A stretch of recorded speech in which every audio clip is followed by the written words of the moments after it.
Boom. Okay guys, hello, and welcome back to some more Phoenix Wright Ace Attorney. We finished the investigation yesterday, and now we're going to be going into the trial, where we are going to try proving that our copycat and Lila did it. At least that'll be the plan, yep. Here we go. January 8th. 9:46 a.m. District Court, Defendant Lobby Number 1.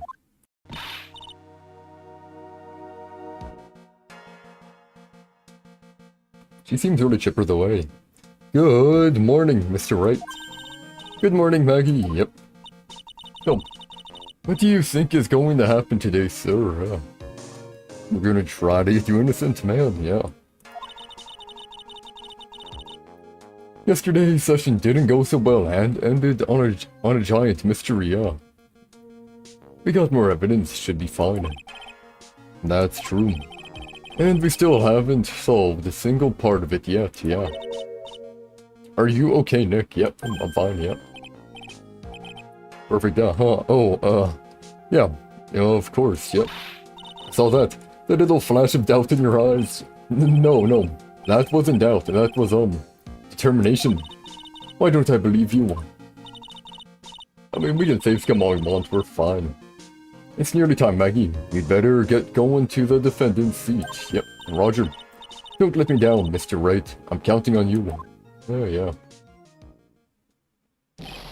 Hey, pal. Are you fine, man? You were in a scuffle, you good? Hey,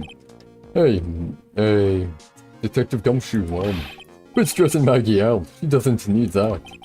How did you know she was stressed? I was watching through the doorway.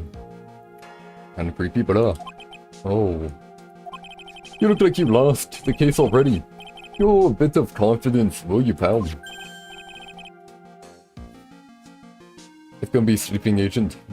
Sleeping powder, I don't know what it's... Sleeping something. Here, maybe this'll help. Oh, have you taken up aromatherapy too? Not in a million years, pal. Don't tell me that you don't remember this thing. Yeah, we gave it to you to analyze. Yep. Come to think of it, nah, it doesn't look like one of those aromatherapy bottles, but it was there. This is a small bottle that turned up in Tribian's kitchen a couple of days ago. Who are we going to be investigating? The Copycat? Maybe Violetta? I don't know. Wow. Look at all these little bottles. Oh. They're aromatherapy oils. He's got so many. They're overflowing onto the floor. Hey, wait a minute. There's one bottle that's different from all the others, yeah. It's to make it go sleepy time, yep. Well, what do you know? And it doesn't have a label either. And it doesn't smell. We finally got the analysis results back from the lab. So, what is it? Is it the poison? I'm afraid not. Well, it's medication. Oh, the nose, the ear stuff. There we go. Medication. Yeah, for ears. Topical use only, apparently. So Armstrong stole it, maybe. For ears, you mean? Yeah. It's the medication Glenn Elg was using for his ruptured eardrum. What was Glenn Elg's ear medicine doing in the kitchen? The same thing our Magatama was doing. Armstrong stole it. Small bottle refiled into the court record. The victim's ear medicine. Found covered in unidentified fingerprints in the kitchen. What about the unidentified fingerprints? Anything on that? Someone screwed up, so they only had time to analyze the contents of the bottle. Another hour and they might have gotten something on the prints, but... Come on, I gave that to you like yesterday, dude. Come on, should have been fine. That's going to weaken its impact as a piece of evidence, yeah. Okay, pal, this is it. Make sure your defense is impregnable today, got it? No. It's not like... Yeah, I mean... Didn't Edgeworth like delay a case by like an hour so he could get fingerprint testing? Man, why don't they do that? Today's trial, I'm gonna expose that guy for what he's done. Or my name isn't Phoenix Wright. Yay. No, we're gonna get it. Maybe. Your question is who's gonna be on the stand? I'm guessing Armstrong, maybe. Man, it's hot as heck here, man. January 8, 10 a.m. District Court, courtroom number 4.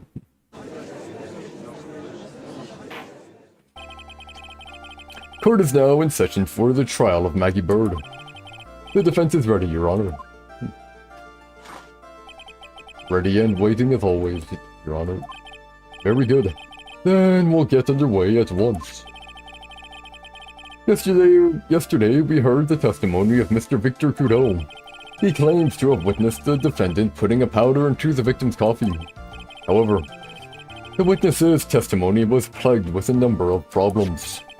The mark on the rim of the cup shows that the victim drank from it with his right hand. But according to the old man's testimony, he picked it up with his left hand, yep. Thank you, Mr. Godot. Furthermore, according to the witness's account, the victim was just listening to the radio with an earpiece in his left ear. Yet, the victim's left eardrum was ruptured, which made him effectively deaf in that ear. If you think about it, if it was flipped, if he isn't there, or rather here. It's amazing how many contradictions a single case can have, huh, Nick? Yep.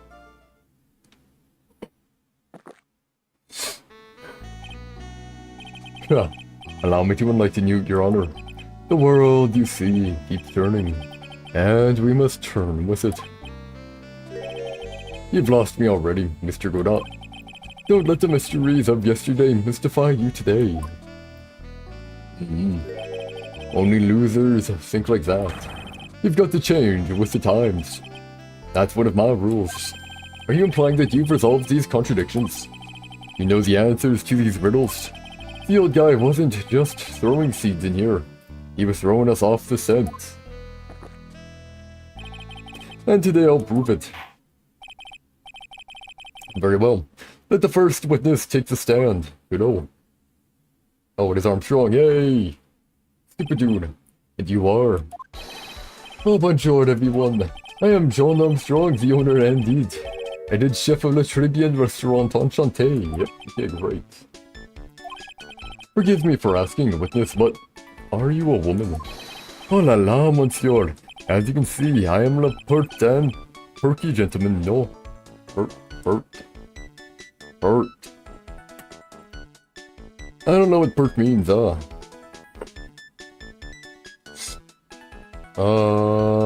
pert. French to English, yay. Pert. Girl.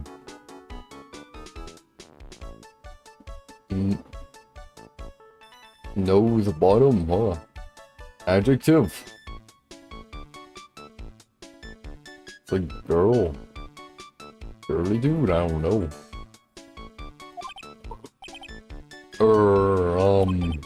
On the day of the incident, you were in Travian's kitchen. Isn't that right? Actually, no. Because he got the ear stuff. Isn't that right? Well, I guess he could have got it after. With you, monsieur. Yep, great. Everything feels right. Okay, great, Yeah,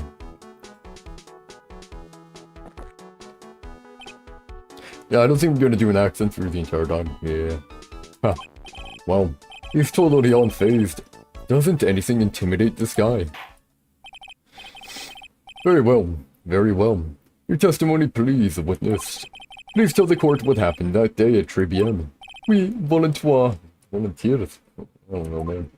Don't know the word. I'm guessing we'll do or whatever. At Tribune. When it all happened, there were just 2 customers in my restaurant. I remember I was experimenting with some new art deco that day. Like having a large mirror between the tables, for example. Yeah, I don't know, man. Maybe perhaps that is what the old man was looking at.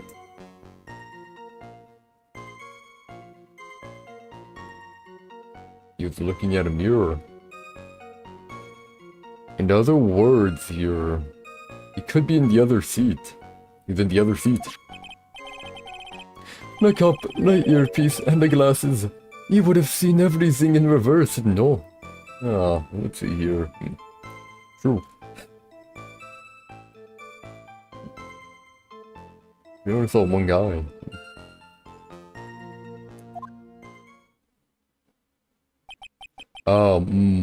Mirror, yep. Un grand mirror. The most enormous mirror. So grand, it's large or big. Yep. And suddenly, the mystery disappears, yep. Like I said, the world keeps turning, so roll with it.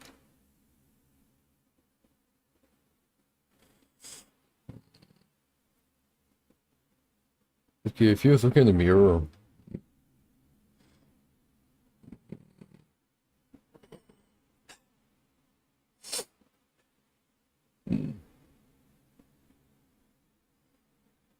If he was, okay, let's, give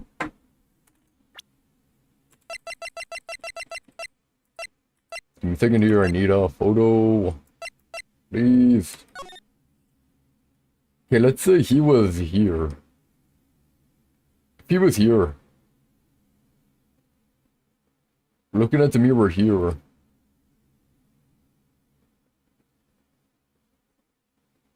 I guess if the dude was right here. Because they were here meeting up, right?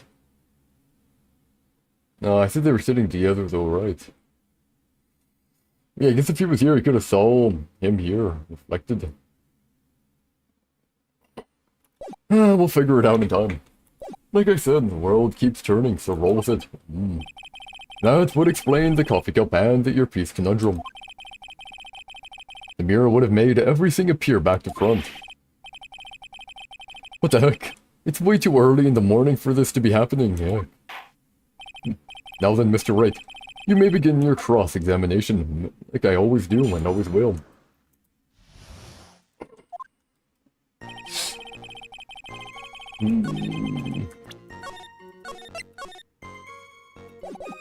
Art Deco.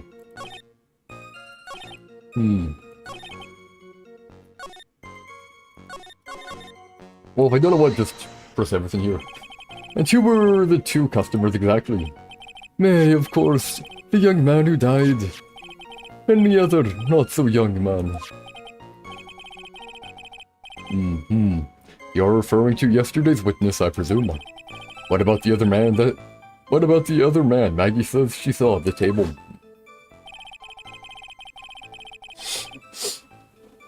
I'm trying to think of how... I guess if he was in that corner, if he was like... in a lot, maybe he wouldn't get seen. Something tells me Mr. Armstrong isn't planning to disclose his existence. We need some hard evidence first before we can bring him up, don't we? I guess I'll just have to try a different approach for the time being. You were experimenting with Art Deco? How come I never heard about that before today? You were not familiar with the language of interior design, monsieur. Ah, great. Please stay on topic now. Why didn't you tell the court about this before? But I did, just a few moments ago. Ahem, excuse me, Mr. Armstrong. This deco you mentioned, are you referring to some sort of decoction? No, Art Deco. It is a style of design, Your Honor. He's talking about interior design, walls, ceilings, carpets, that kind of thing. Ah, yes, of course. That deco. I was trying to achieve a more effeminate look for my restaurant. I was planning on the most bold remodeling of le decor. Oh. Why didn't I see no mirror? Let me see. He removed something from the crime scene. How big of a mirror are we talking about here? Both. Something about 4 meters wide and, about 2 meters high. It's pretty big. Let's see if 1 meter is about 1 yard. Holy glass in the frame, that's huge. No. Actually, maybe it's a yard. It's 3 feet in a yard, right? How much? Yeah, probably around 3 feet. A foot is 12 inches. 12 inches is,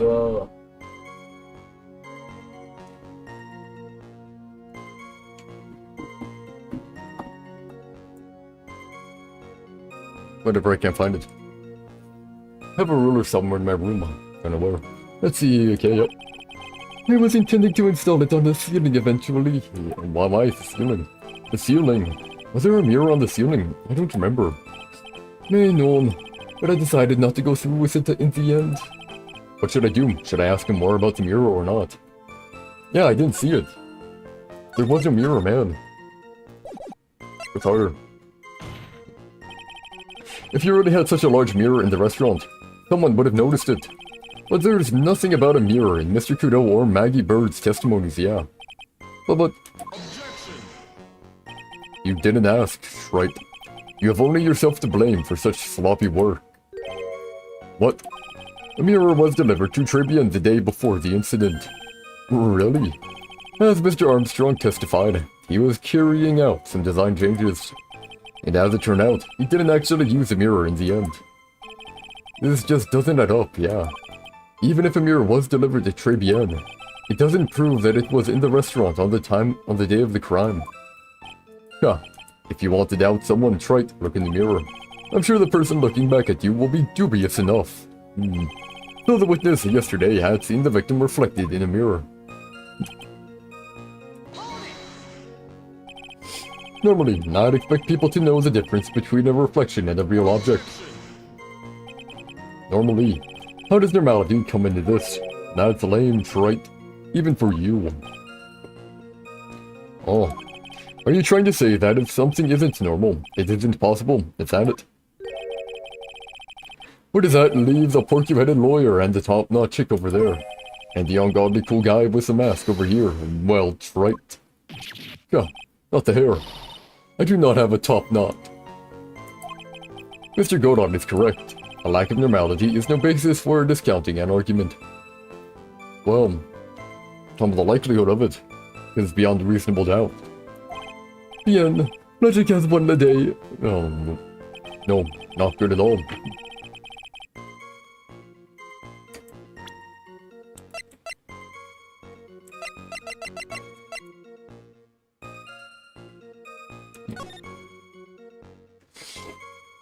I guess there was something right here blocking the guy from being seen. Like, if he was looking, I guess, here, right. Though he said he knocked over a vase, I wish I knew which one it was, you know. If only it'd be so much easier.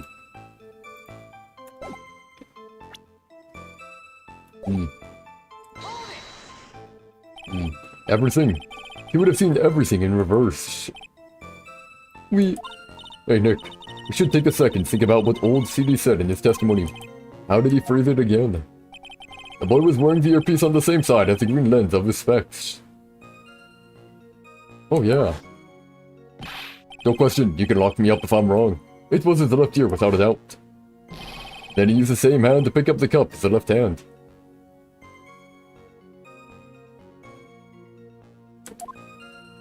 Oh, if he saw everything he described reflected in the mirror, then everything he said he saw on the left was actually on the right.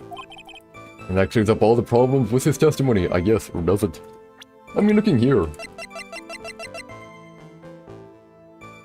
They do wear it on the left eye, which means that was on the left.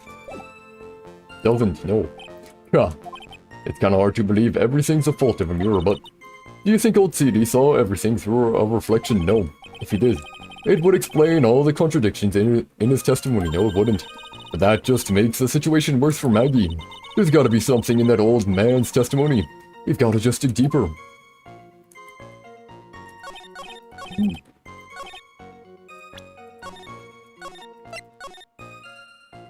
Objection here.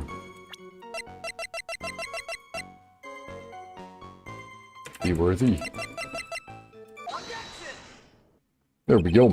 The coffee cup, the earpiece, and the HMD. Let's think back over Mr. Kudo's testimony for a second, shall we? The boy was wearing the earpiece on the same side as the green lens of his specs. No question. You can lock me up if I'm wrong. It was his left ear, without a doubt. So, to summarize, we were told both the HMD and the earpiece were on the victim's left side. Now, if Mr. Kudo saw all that as a reflection in the mirror, it means both the HMD and the earpiece were actually on the victim's right side. Exactement, you see, monsieur, now that you think about it, it is not so hard, no. But it is. Unfortunately, that's where we run into a monumental contradiction with the facts. If Mr. Kudo really did see everything in a mirror, why is it that the HMD is now on the wrong side of his head? Order, order. Mr. Wright is correct. If the witness genuinely observed the victim reflected in the mirror, then we would expect the victim's eyepiece to have been over his right eye. How bitter. Right. You should have a taste of this bitterness. It'll calm you down in no time. Are we talking about your coffee? Or something completely different? You don't understand the way the witness thinks. How he thinks. You remember this, I presume. I broke the vase. Sorry, apology, Mr. Kudo's sworn testimony. Exactly. The old man has one very grievous habit, other than throwing seeds. More of an impression something makes, the more muddled his mind makes it. And what's the most striking thing about Mr. L? Clearly, it's the victim's eyepiece, yeah. And that's my point. The old man strikes again. Mr. L's HMD made a big impression on the old man. Sorry, that's weak. I saw the earpiece and those newfangled spectacles he was wearing. Oh yes, they were both on his left ear. Do you hear? His left ear. Huh. Well, right. Not the worst, but best impression of Kuro ever. Wow. I really thought he was old CD for a minute there. Godot's good, yeah. Enough. I must agree that yesterday's witness was irresponsibly rash in much of his testimony. Bad luck, Nick. Looks like the boil of a contradiction you found is just a rash.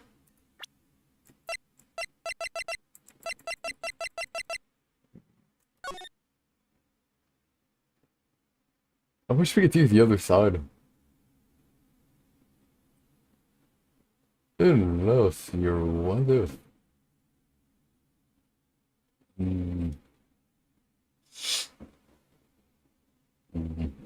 what if stain isn't coffee? What if it's water? Nah, I'm pretty sure it was brown, right? Bad luck, Nick. Looks like the boil of a contradiction you found is just a rash. A mirror can't be beaten by a handful of seeds, nor can it lie. So, what exactly was the old man looking at? Yeah. Fill us in, Mr. Armstrong. Go on. Tell the court. We're all ears. I'm all eyes. I can explain. Please, if you will look at the plant of the restaurant. The mirror. Oh Lord, is everyone sitting comfortably? Also, yeah. Oh Lord, is everyone sitting comfortably? The mirror, it was in the middle of the restaurant, dividing the two halves. Oh.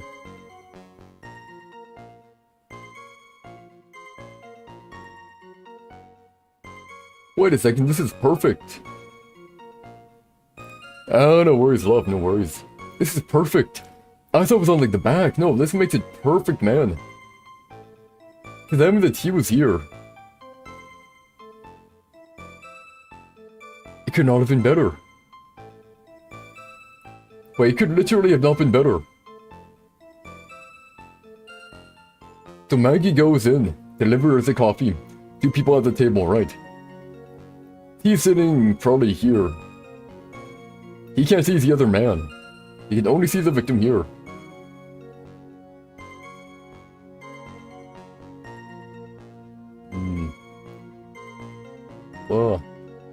Wait, no, that's still a problem. Wait a second. On the mirrored location, he wouldn't be able to see the right side. No, I guess technically here. Technically here. No, then he wouldn't have saw the earpiece, yeah. He wouldn't have saw the earpiece if it was like that. Yeah, this dude could have been here. Could have either went through the window, or if he really wanted to. Disturbance happened. Disturbance happens here. If Armstrong just stands right there or something like that. He could tell the guy to run. Go. He blocked this guy from ever being seen, maybe. Maybe. The mirror, it was in the middle of the restaurant, dividing the two halves. There is only one seat from which you could have seen an image of the victim. That was a seat at the table next to the victims. That was where the old man was sitting. Oh man, I didn't see no broken vase though. After the terrible incident occurred, I moved the mirror so it was not in the way. But naturally, I did not touch anything else. Okay, great. I see. I see no problems with the explanation we have just heard. I do. How would he have seen the earpiece, man? There is no way the dude would have saw the earpiece from that angle. If it was on his right.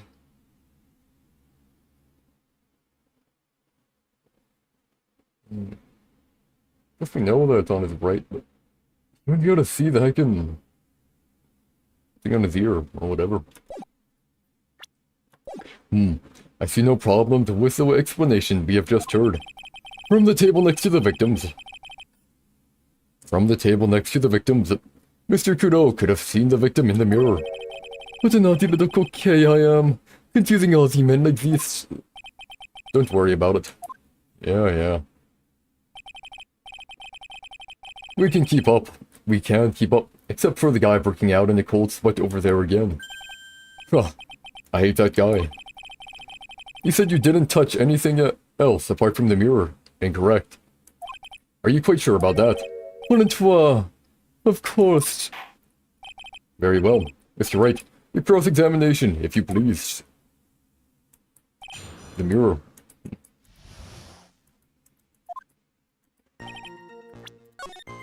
Yeah, we're gonna contradict that.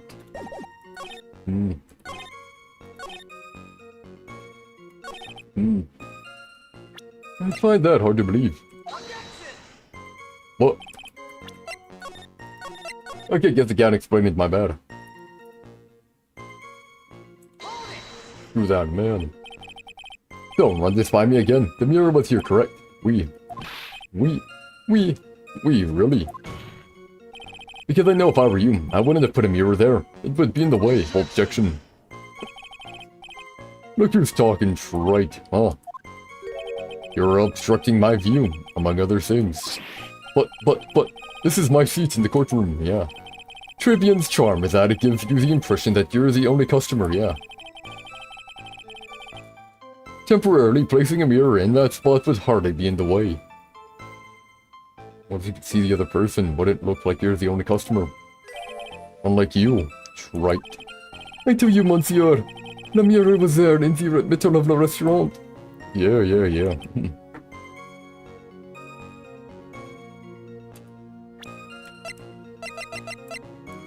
I hope it added on the photo. Mirror was here, right? Couldn't you still saw him right here?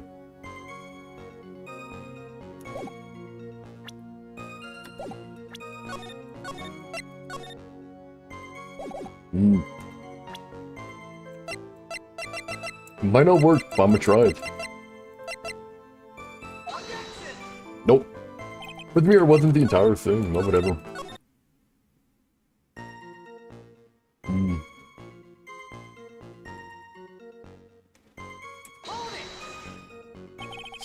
And where would that be? Oh la la, look how you lean towards me. I always attract the younger boys. Oh. Maybe I should keep you in suspense a little longer. Oh. Oh, okay. Mr. Armstrong, tell the court what you know at once. We attract the older ones too, you know, handsome. Tell it...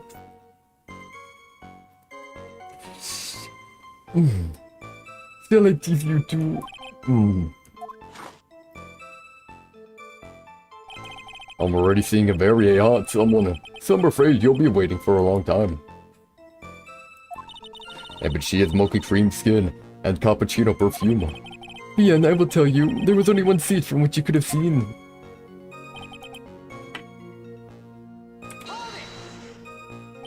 So why can you only see the victim from that particular seat? Mais, monsieur, it is obvious, no. If you look at the plant, you will understand. No. Look. Here. It's the only heckin' seat. One right here. There's one big block right here. Easy.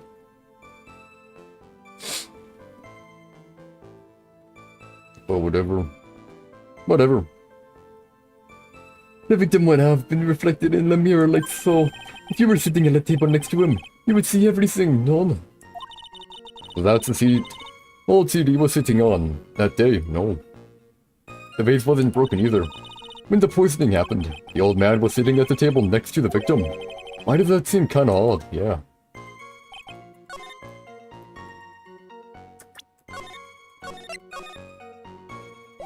Let me...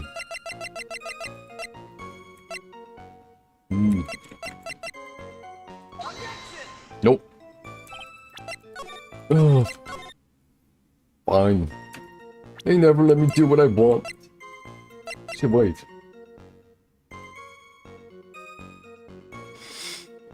Actually, there is one main problem here.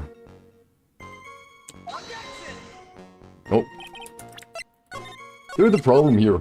Remember, he said he was trying to read the paper. He was reading the sports paper, right? But here's the rub. If it was in reverse, it wouldn't work.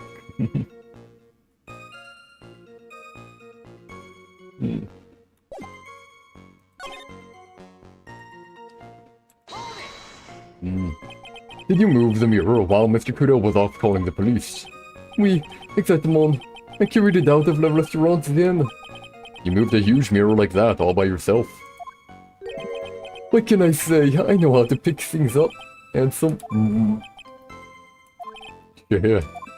Your Yodot actually laughed at something. Well, given the witness's physique, I suppose it is possible. Did you move anything else from the crime scene, Mr. Armstrong? I look like the obliging type, no.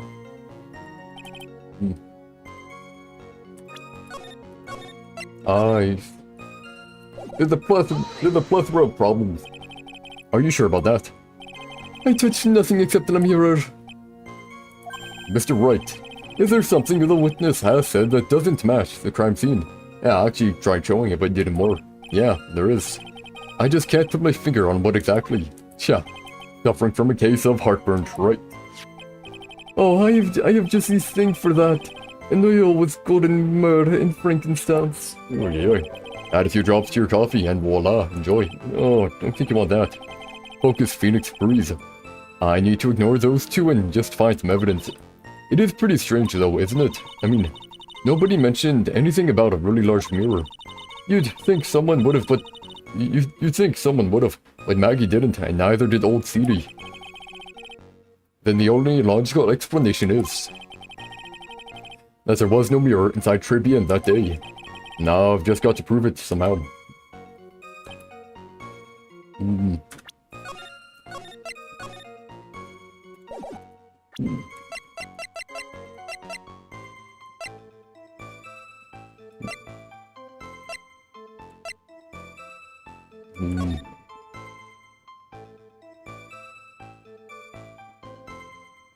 Let's see here.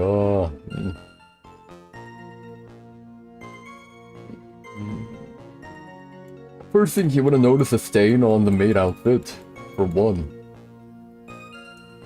Second is, oh, I see it. The vase isn't broken. Ah.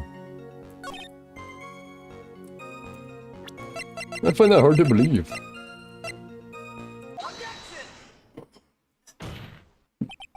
This piece of evidence contradicts with the testimony we have heard, Your Honor. The crime photo. Yes, this photo clearly shows something that theoretically should not exist. What on earth do you mean by that, Mr. Wright? Should not exist, yeah. Sounds like you're describing yourself, right? Come on, dude, why you hate me so much? Now then, if the defense would please clarify its statement. What is this something that should not exist in this photo?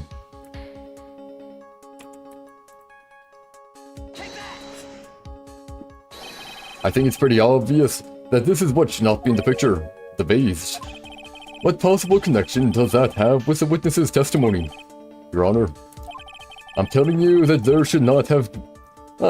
I'm telling you that there should have been no vase on this table. Because it very clearly contradicts with this piece of evidence, yeah.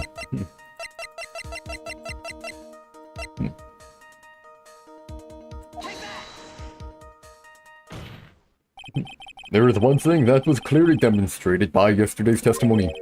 Mr. Kudo broke the vase that was on the table where he was sitting. And yet,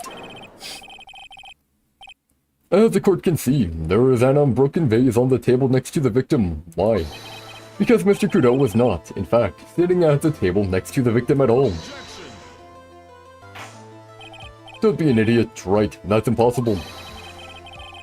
That seat's the only one Kudo could have seen the victim's reflection from. There's plenty of problems with the mirror, and him being there first to bathe, and then he was reading the paper that the dude was holding. It would have been reflected, he would have noticed that right away. The cup, the earpiece, the HMV's on the wrong side. Fall off. That seat's the only one Kudo could have seen the victim's reflection from. Exactly. There is only one conclusion we can draw from this contradiction.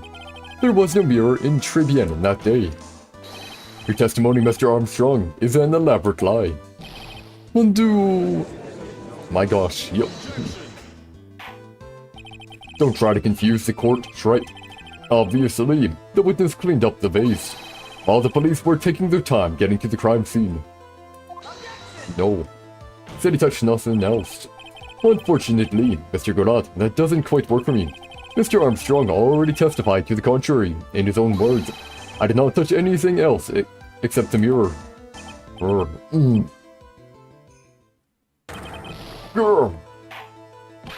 Well, witness, what do you have to say for yourself? I was right. There was no mirror in the restaurant that day. In light of this revelation, we returned back to the original problem. Why did the victim have an earpiece in an ear in which he couldn't hear? Yeah. You only get one shot in life. There's no turning back. If you want to claim that the mirror wasn't there, right, then this problem is all yours. How do you explain what the old man saw?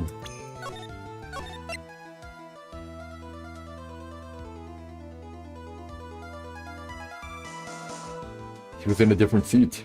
The body was moved.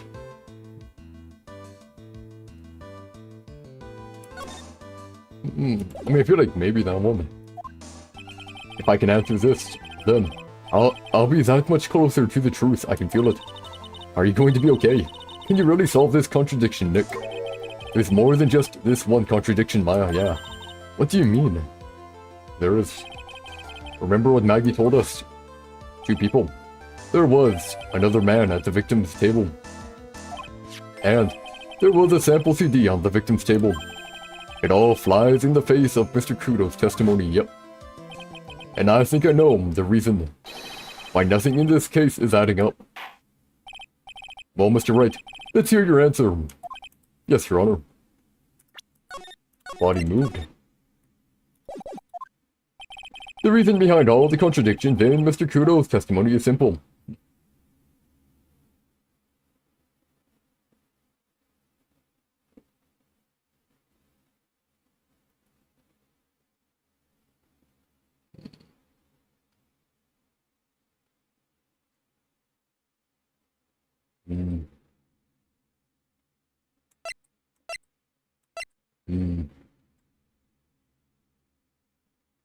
Nah, I'm not Mr. Kudo. I ain't gonna help. The victim was a phony. That seems hard to believe.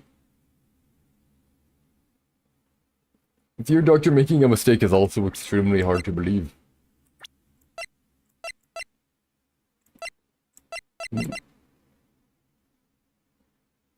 Left eye. Left eardrum was ruptured. And we look here.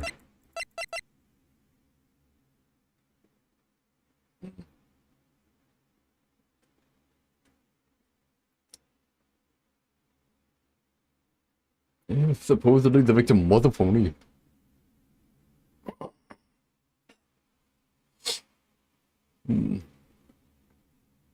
Yeah, what if it wasn't actually gonna know? What if your doctor making a mistake? No. The dude would know which eardrum ruptured. The victim was a phony, fine. This case is riddled with contradictions. Yep. There is one very simple answer that clears them all up. And what is that? The incident Mr. Kudo witnessed and the incident the victim experienced were 2 completely different events. What?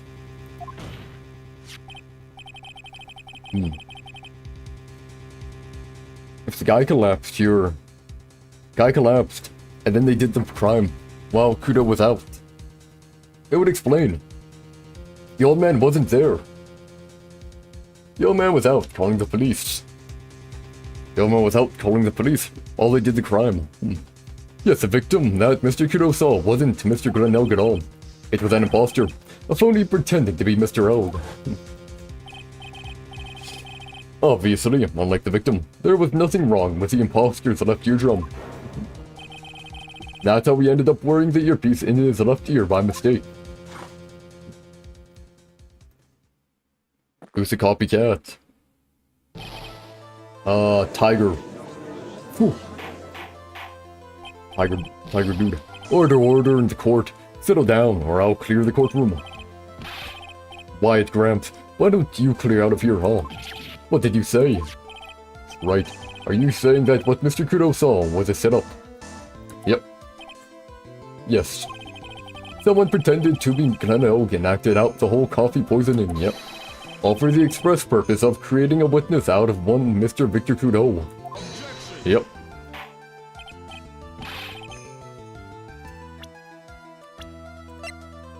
This person, Furio Tiger. He pretended to be us, actually. He did this case and pretended to be us. The famous bird, to make her guilty. So we have to make her clone. Or cheap double. Hey, yep. Did Jared on here? Gonna get yourself on. Get real trite. Why would anyone want to do that? Another Ace Attorney player going live. Hey, randomness. Hope you're doing good. Hope you're doing good. Yep, we're on the case of our copy. Gotta prove him guilty. Gotta get to it to where we actually get to him first, but we'll get there when we get there. Isn't it obvious? The thing Mr. Kudo was most insistent about in his testimony was... Yep, the servant girl brought him a Javachino, but she put something in it.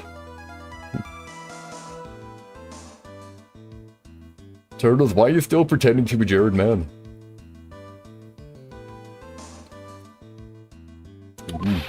That's the servant girl. Right there in the defendant's chair. I remember her well. It's so hard to believe, but... there was one, and only one reason to show Mr. Kudo this fake poisoning. To show Maggie Bird in the act of poisoning the coffee. Yep, fake crime scene, yep. It was a fake, and then while Mr. Kudo was out, that's when the real crime was committed. It's perfect.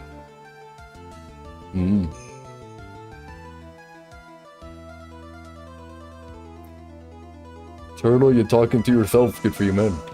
Good for you. Anyways, here,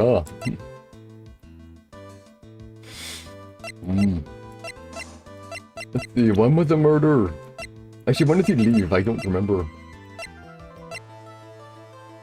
Yeah, I guess when it was cleared out. Are you insinuating that the waitress in the old man story was a fake as well? Crazy sure, yep. It's true that there were no other customers in the restaurant at that time, but... it's also true that the chef was there. He would have noticed what was happening. Yeah, you are crazy. Talking to yourself, man. Oy. He would have noticed what was happening. That's right, well witness. If your restaurant really was the scene of such theatrics, you would have known about it, correct? Oh la la. This is most difficult for me. Nope. He's in on it. No, it's quite simple. All you have to do is testify. You are under oath, after all. There we go. Was there, in fact, a phony at Tribune that day? Yeah, the whole Jared thing was you to be started with your friend, yeah. Nah, don't worry, randomness, I don't need help. I'll be doing it all on my own. Figuring it out all on my own. You know, doing it all on my own. Just feels more satisfactory that way. Was there in fact a phony at Tribune that day? What is it, Turtle? The defense demands that Mr. Armstrong tell the whole truth about what happened. Did this pink chef ever go to the moon? No, I don't think he has. I mean, maybe. Not that I'm aware of, though. I've never seen... Nope, never seen no pink guy go to the moon. He's wearing kind of like a chef uniform. I guess it can kind of look like spacesuit, kind of. Anyways, the defense's request for additional testimony is accepted. Ah, kidding, ah. It's always hard to tell. Like, you know, online. Online, there isn't any, emphasis on stuff, you know. And me, like resetting, mean like we forget everything you've done. You just want to be chill, you want to forget about your past. Well, sadly, You have to prove yourself before anything, man. You have to prove yourself before anything occurs. Let's see here. Chef Armstrong's testimony in the restaurant, yeah. Playing Allegro 2004, a fast cross-examination track. I'll see it. And if I found it quickly, I'll do it. If I want to examine it more slowly, I will. And how, Turtle? By acting normal. For a good amount of time. If you act good for a long enough time, you get more leeway. You have no leeway now, because you do bad stuff every time. You will accurately explain, in detail, the events in the restaurant of that day. We'll see, Turtle, we'll see. In the restaurant. The victim, Monsieur Elg. He came to my restaurant alone. I remember the old man arrived not long after him. There was no other customers. Oh no. He reminds you of April May. I don't know if he looks very like April May, man. Like... pink, I guess, so I guess kinda. Everything else, though, man. Not too sure the April May reference here, huh? When he got word he won the lottery, man, I became very excited. It was approximately 5 minutes later that the poisoning incident occurred. Yeah. No, there was no time for a phony to do the acting. Guess we're clear. There was no mirror in the restaurant after all. Je vous demande pardon. Forgive me, Your Honor. I request your pardon, sure. Is he French? Yeah. Or he went to a French place for a bit. He kind of reminds you of the Kentucky Fried Chicken guy. That's about it. I lied because I wanted this mess to be cleared up quickly. There we go. You're scary, yep. What you have just done is commit perjury, Mr. Armstrong. I will decide how to punish you later. Colonel Sanders, yeah. For now, we will hear your cross-examination, Mr. Wright, if you please. He took that perjury charge a bit too well. And I'm guessing he'll be in more serious trouble after this cross-examination. There we go. Dave. Came to the restaurant alone. Went on after him.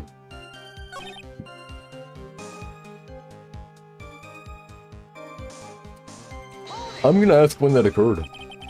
Did you see him? No, I was in the kitchen, but I heard him.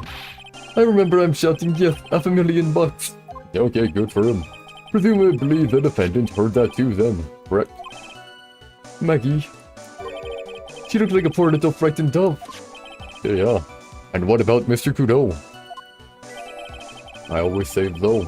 The old man choked on some bird seeds that got stuck in his throat. It seems we now have yet another incident on our hands. Where's Edgeworth? No clue. I think he's out. I'm pretty sure he's out somewhere. He's in another country at the moment. And Godot's kind of covering. But Godot hates us, yep. It seems we now have yet another incident on our hands. Let's see here. Why is Coffee Guy there? As I said, he really hates us, and Edgeworth said he was good, so he got put on. And what were you doing at that point? Without any customers, he must have had time to kill. I am a multi-talented woman, monsieur. Sorry, what do you mean? Stirs you deeply, yep. Here is a renowned chef, Sean Armstrong, and a tragic poet, Clarice Armstrong. Clarice, yeah. I was writing a poem. An angry tale of a chef and $500,000 of death.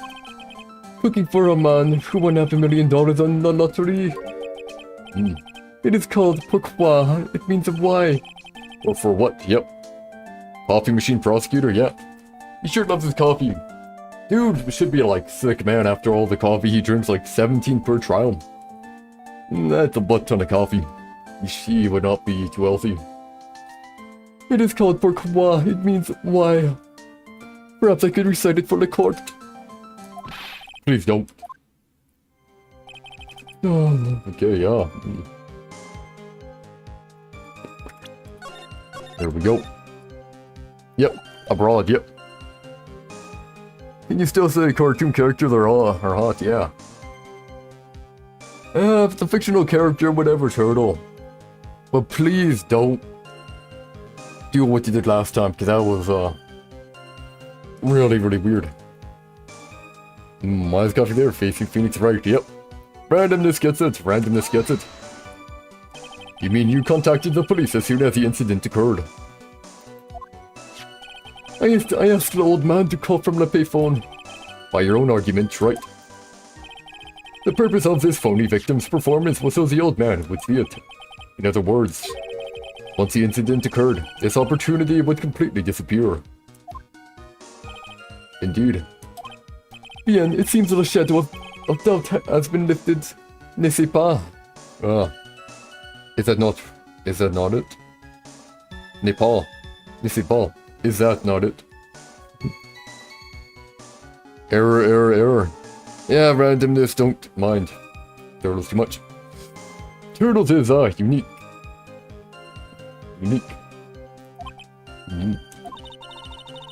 I guess Mr. Armstrong is connected to this case, absolutely. You ain't special. Man. You have the small bus all to yourself, Turtle. Anyways, absolutely. Someone was impersonating Mr. Elg, and I refuse to believe he was oblivious. He was there the whole time, after all. Oh, come on, Turtle, I thought that was pretty clever, man. Gosh darn it. You don't know what the short buses are. There's a statement here that you needed to present the milk. No, you don't need to tell me stuff. It's fine, man. It's fine.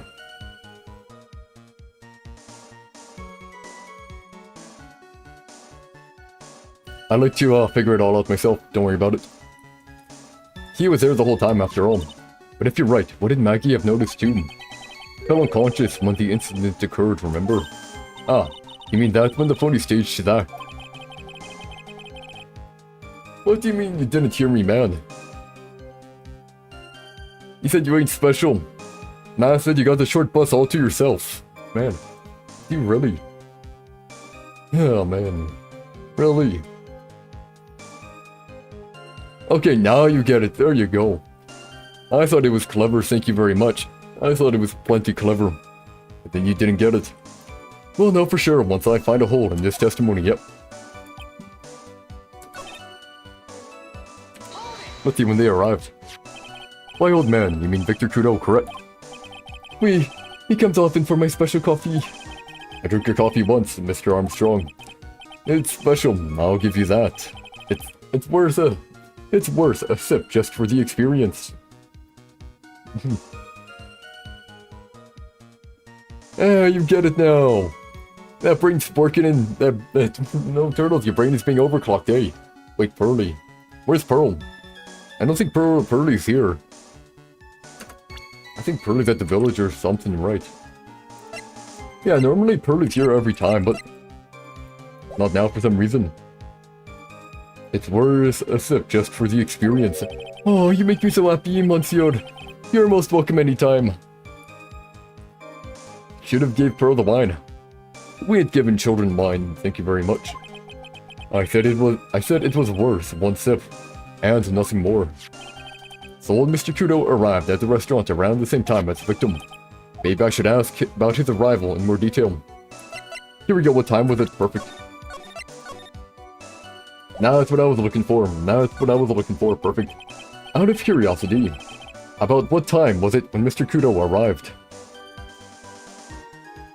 I hope that hurt you deeply, yeah, what hurt me deeply? Oh, no. I cannot remember, Monsieur. I believe we were told by a witness yesterday. Crime was reported at 2:25 by a kind of scary old man, sir. This is the most random live comment section you have ever seen. Speaking of random, my name is Randomness, lol. Yeah, hey, guess it's suitable, eh? I think the most random chat I had when someone was trying to get me to join a cartel. when I was playing Rain World. Or was it humans? Yeah, it was a cartel for human smuggling, I think. Yeah, that one was fairly random. Anyways, the crime was reported at 2:25 p.m. by a kind of scary old man, sir. The funnier thing, dude didn't speak English. He put everything in a translator. Didn't understand what I said. It was something, alright. It was something. Crime was reported at 2:25 p.m. by a kind of scary old man, sir. If that perhaps jogged your memory, witness. The incident happened about 20 minutes after he arrived.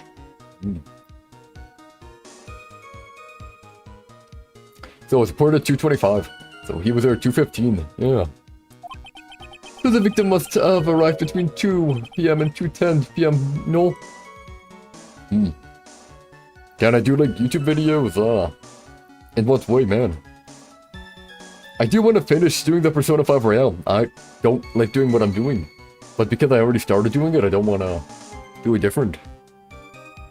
Preferably, I'd rather do it more like Metro Exodus or Metro 2033.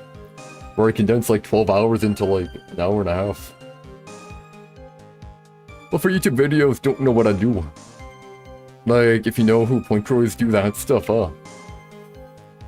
Not too sure how to do that stuff, and I hate editing. So much. Anyways, so the victim must have arrived between 2 p.m. and 2:10 p.m. None. Just after 2, huh? Then he couldn't have done the lottery. Thank you for your help in jogging my memory, monster. You are wonderful. Haha. I can't sit here all the time and do nothing now, can I? Yep, I know what happened at 1:30, yeah. Yep. I know randomness, as I said. I like to, figure out this stuff myself, you know? But yeah, that's what I was thinking of. Nobody watches it? Oh yeah, Turtle, I know that, I know that. Seeing as I can't end it off. Yeah, you're sorry. It's fine. Just don't do it again, okay, man? Just don't do it again. I like to figure it out myself, even if I seem a bit dumb. It takes a long time. I like to do it. Then why do I post it, Turtle? Simple. You know, I kinda like, it's kinda like an OCD thing. I don't really have OCD, but kinda like that. It's more the matter that I can't drop it. I need to finish it. If I don't finish it, I can't focus. I can't do any other one, because that one's still there. It's more like that. Anyways, I can't sit here all the time and do nothing now, can I? The time of day will be added to the witness's testimony. Oui, Monsieur Judge. Everything I do it for you. Merci bien. That's French, isn't it? Thank you very much. Yes, oui, oui.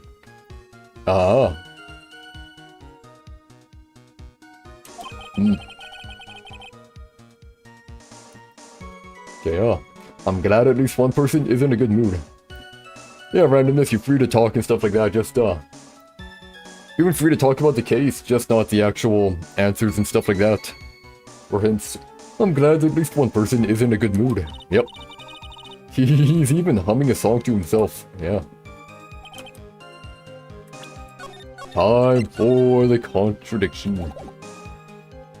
Were you right for once, I mean, you didn't need to say hush. Didn't you say hush though? First part was unnecessary, but the other part's fine.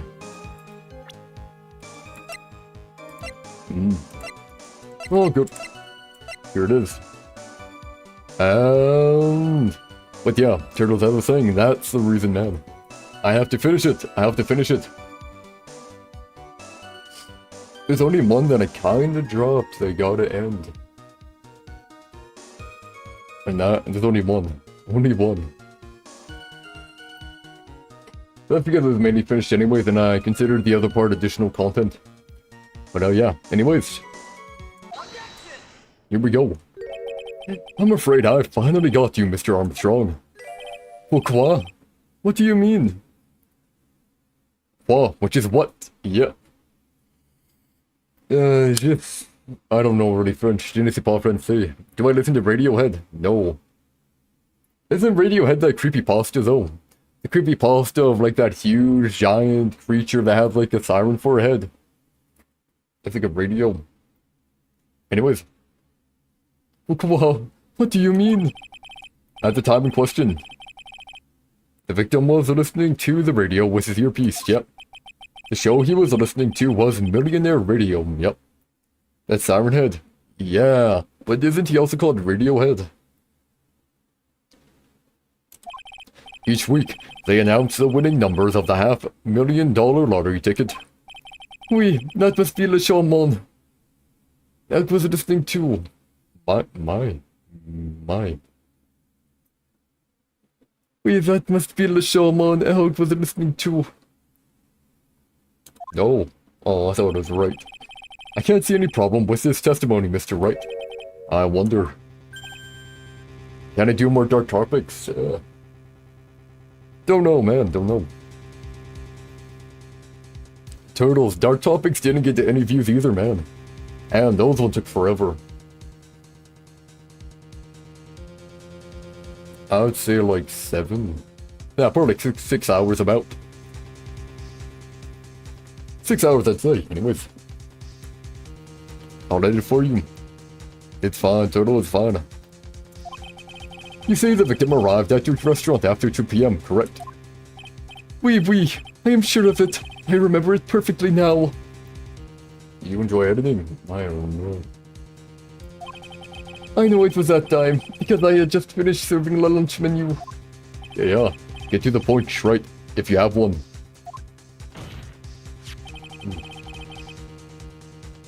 I need to trust you a bit more, Turtle.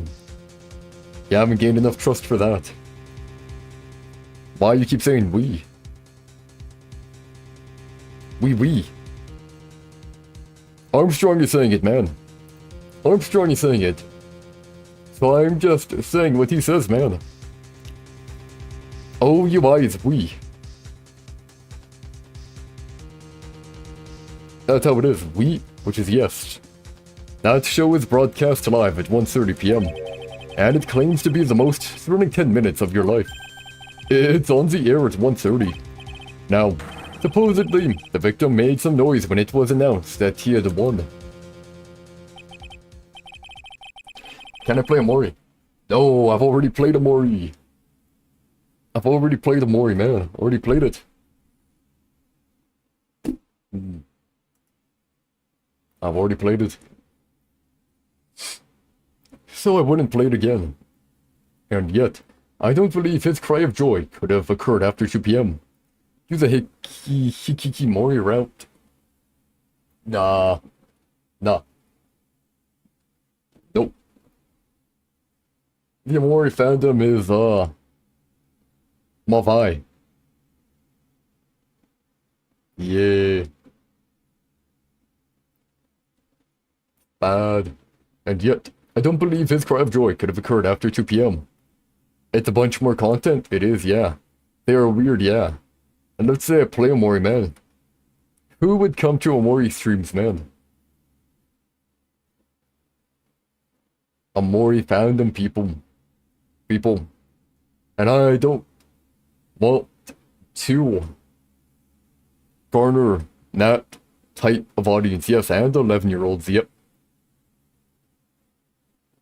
Actually, some 9-year-olds, 11-year-olds, probably 9 through 14, I'd say. 9 through 14. And yet, I don't believe his cry of joy could have occurred after 2 p.m. Because the show had already finished more than 30 minutes earlier by that point in time. None. Well. Man. Turtle, there's a lot of young people on YouTube. Yep. A lot. Definitely for worse. I think I've seen someone as young as 7 or whatever. Saw someone as young as 7 and I'm like, oh, well, I'm like, why are you on YouTube, man? Or why are you watching live streams? It's like, no. 7, yeah, 7. Better than VR chat though. Youngest I saw in VR chat was a 4-year-old, yep. When I used to play VR chat, there was literal 4-year-olds there. With some, like, you know, with some, like, 20 and 30-year-olds drinking and stuff like that and bullying the kids, and I'm like... What the heck is this? Who's that? Anyways, this victim we've been told about has done nothing but the impossible. Yep. Gotta say, man, I don't know what kind of parents put like their kid in VR that's known to being with random strangers at the age of heckin' 4. But whatever. This victim we've been told about has done nothing but the impossible. Listening to the radio with a ruptured eardrum, catching a show that was already over. There is only one conclusion you can draw from these facts. This victim was an imposter, acting out the poisoning 30 minutes after the real murder.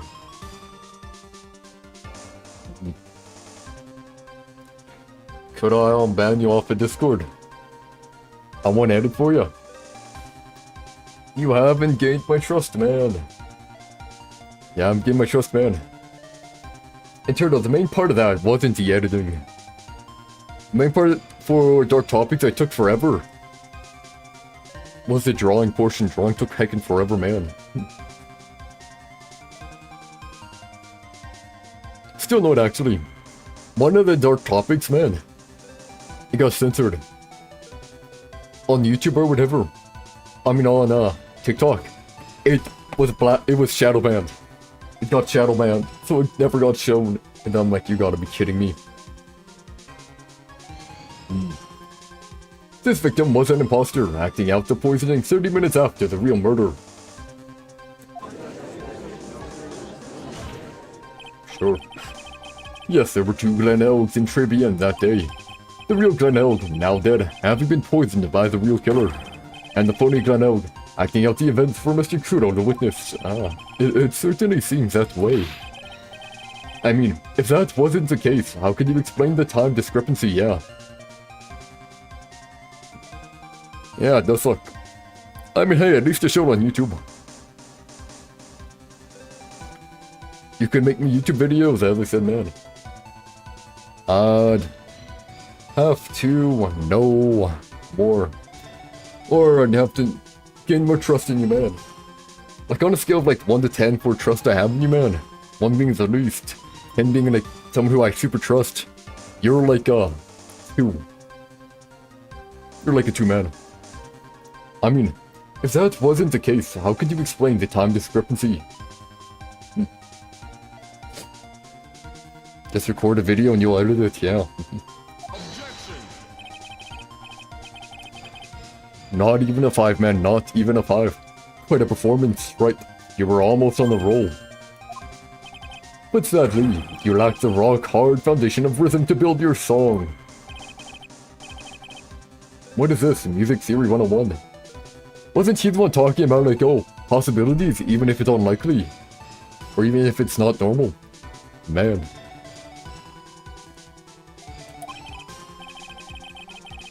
Yeah, Celeste, yeah, yep. Let's recap.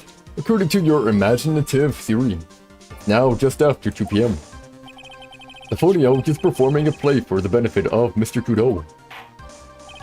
How do you explain then where the real Glen Oak is?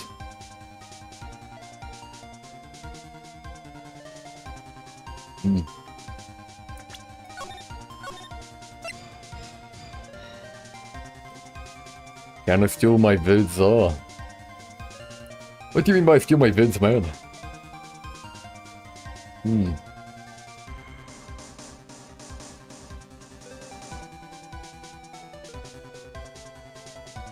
Like, you need to elaborate on that. How do you explain then where the real Glen Elg is in the kitchen? I don't believe I have to spell this out for the court, however, at the time, the real Glen Elg was already dead. Nothing? What do you mean, nothing? I said, can I steal your vids? And I'm asking, which way are you talking about?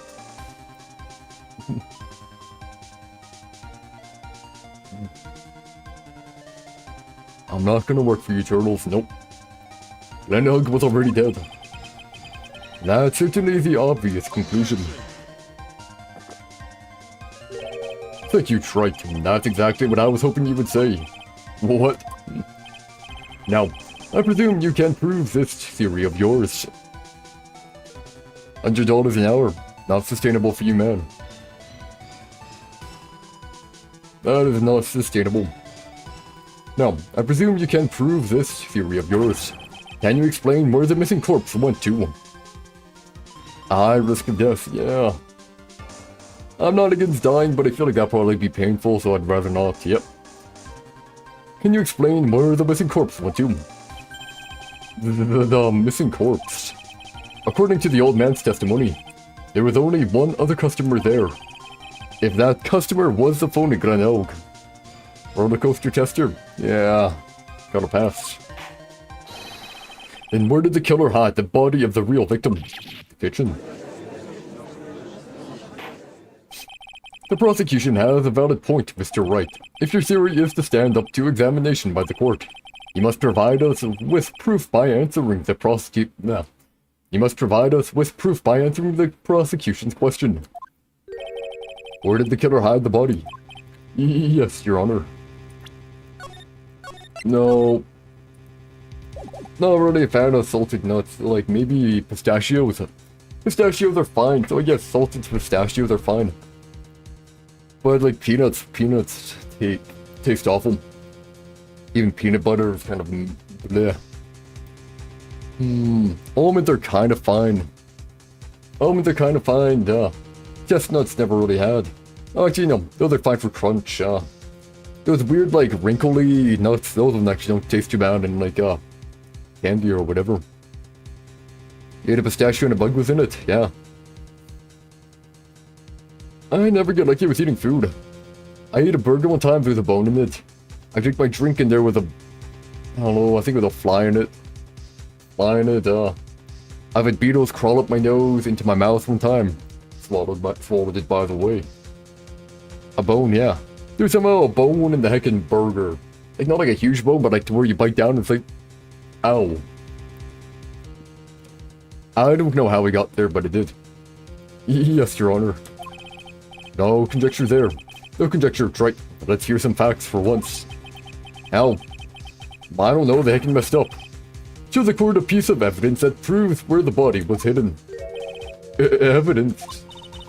What was the intense pressure in here all of a sudden?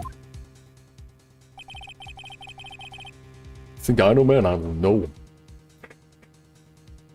You want Undertale, you 22-year-old man? I don't have Undertale, therefore I can't play it. Although I already did play Undertale, like, years upon years ago. Anyways, I thought I had him with that contradiction. But he's turned it all around and backed me into a corner instead. Well, Mr. Wright, the court will now hear the defense's theory and evidence, yep. Deltarune, I don't know. Ain't Deltarune kinda like the same community as Amori? Undertale, Deltarune, Amori, stuff like those they kinda had, like, I know it's free. No. I don't know about that.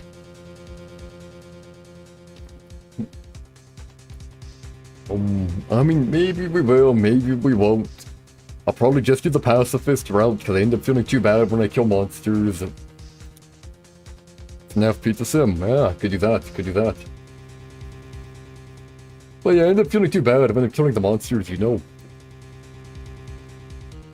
It feels bad, so I don't do it. And there is no genocide, yeah. Yeah, I can have problems doing genocide one. I mean, like, I probably could. There's Snowgrave, Oh no, man. I mean, like, if the game was murdering humans, would probably be easier, right? Well, when it's monsters, I don't know, man. Don't know. Anyways, well, Mr. Wright. In Snowgrave, you just freeze people, Well, Mr. Wright. That's still killing them, though. Frankly, you know, if Undertale Yellow, if the characters were less likable, if only they were less likable, I could have done it, man. I could do genocide. If only they were less likable. Why are you talking to Santa? The judge. Oh, no, an option. Character AI. There was no character. We could maybe do Pizza Sim tomorrow, maybe. It's a definite maybe. Character AI. Why do I want to do character AI? I don't wanna. Oh, Mr. Wright. The court will now hear the defense's theory and evidence. Just do like that, why? It's gonna flirt with me, man. First, where was the body of the real Mr. L concealed? Inside Tribune. It would have to have been too dangerous. It would. Talk to some woman or man. Talk to a woman or man. I don't know. That sounds like something you do in VR chat, but I'm not doing VR chat. Never. Searching deck to Now, I don't really get people who are like do too much but where inside is the question? The kitchen. Spoilers, yes. First off, how you doing? Second, the kitchen. I don't know if character AI would be fun, Turtle. It might be a you thing. Hello, yep. It would have. It would have been too dangerous to take the body outside, not in it. Obviously, the body must have been hidden somewhere inside Tribune. Interesting. But where could a body have been hidden inside a restaurant? Sweater don't help. Ah, yeah. Have a good one, Turtle. We're saying have fun, so I'm guessing that's goodbye, I don't know. But where could a body have been hidden inside a restaurant? Perhaps you would care to show the court on these plans, Mr. Wright. Oh, you're staying around, gotcha. If I see someone say, anyways, have fun. It's like, you know, it sounds more like a leaving thing. Anyways.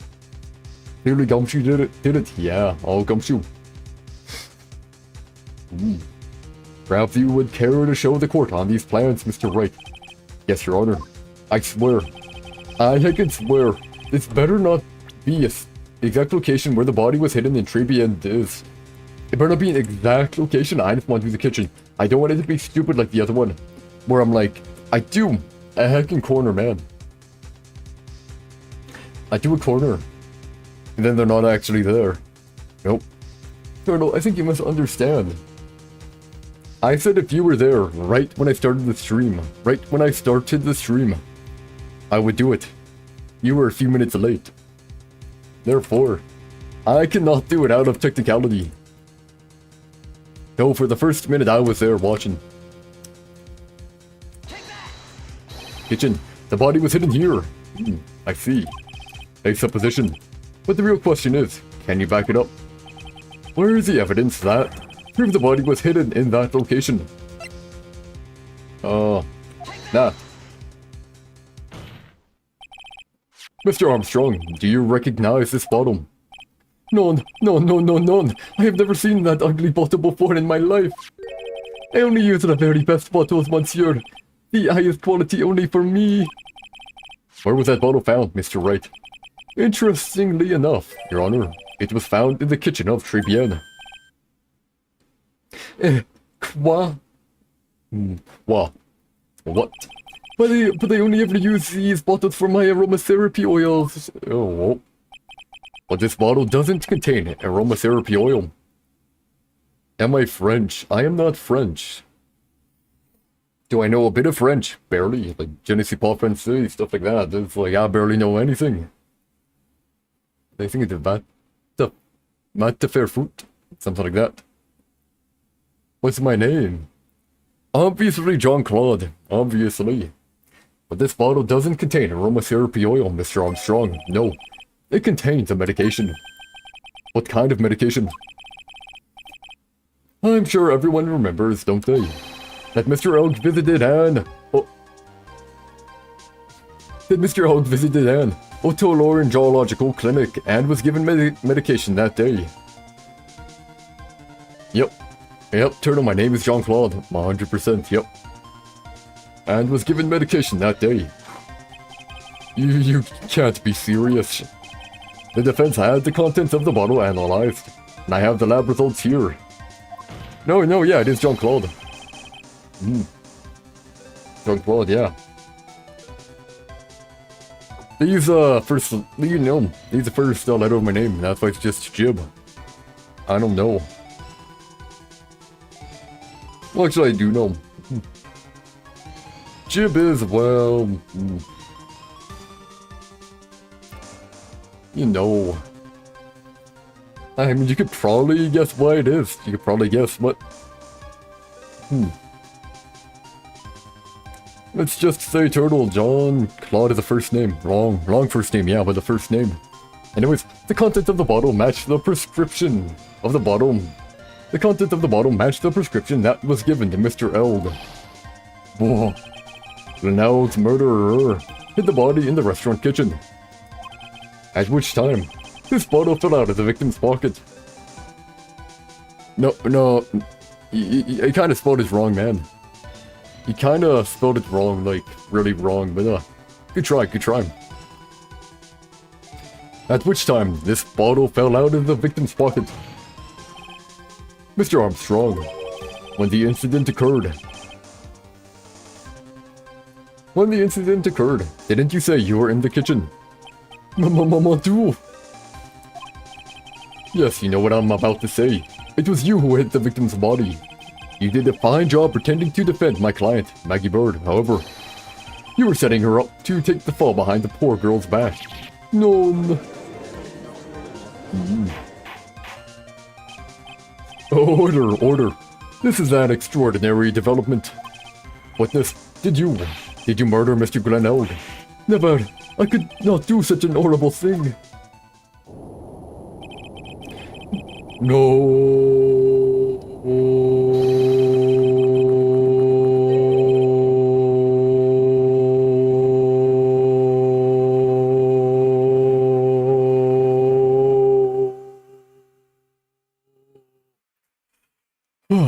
Okay, well.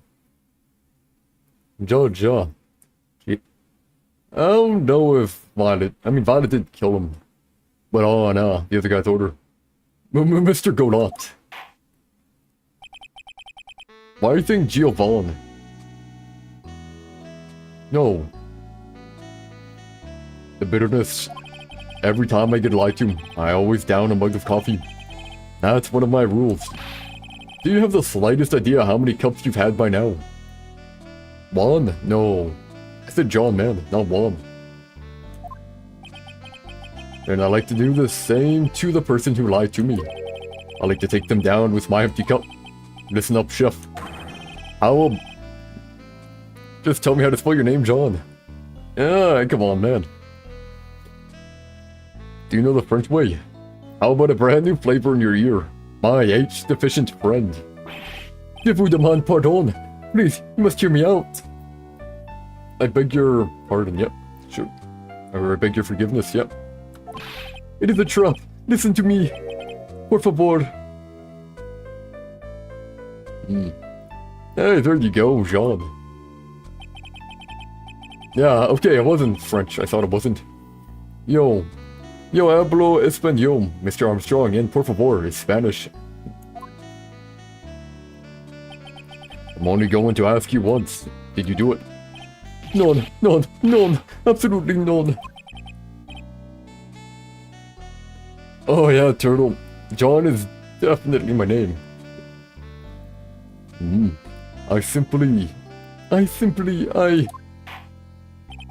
Let's hear it. You've got one shot.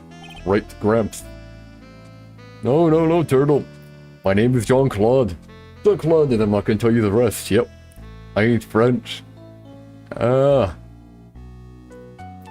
mean, yeah, not really, no. Now, whether I actually grew up, like, technically, or... Yeah, I grew up with English, yeah. So you're not wrong there, man. I grew up with English. That's why I know, like, no French. You've got one shot, right, Gramps? Witness, the court will permit you the chance to make one final statement. You lie under oath again. Mr. Godot's coffee mug awaits you. As does my gavel. Oui, it is clear. What do they always say in the movies? I've got a bad feeling about this. Very well. Begin your final testimony, Mr. Armstrong. Character AI John, yeah. The confession. It is true. It is true. I hid the body in the kitchen. A man forced me to do it. I had no choice. I had to go along with him because there was a reason why I could not refuse. But I did not kill him. I swear it. You must believe me. Okay, fine. You were forced by who? I cannot say, or I will be erased. Let's try a different question then. When Mr. Oak died, was he really the only person at this table? There was... You know so much about me, yep. There was another man.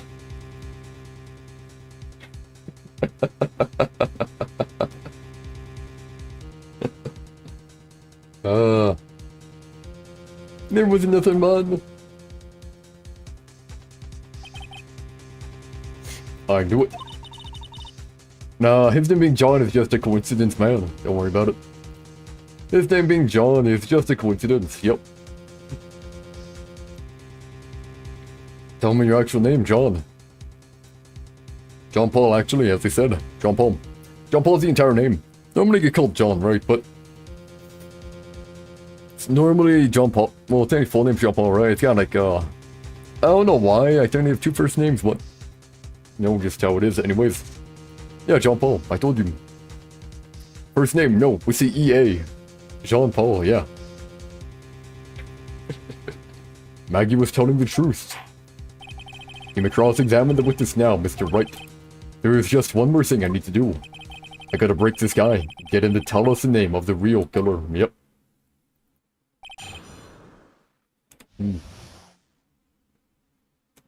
The confession. I'm not a French fashion designer, yeah. I'm not. Well, I mean, technically my family. I don't know my family, yeah. Well, we're not French, right? But there is a bit of French stuff there. And that was more so the name of, like, what was it again? Great Granddad. I don't know which one, man. All I know was someone. I told you, man, John Paul. Yep. It is, oh wait, no.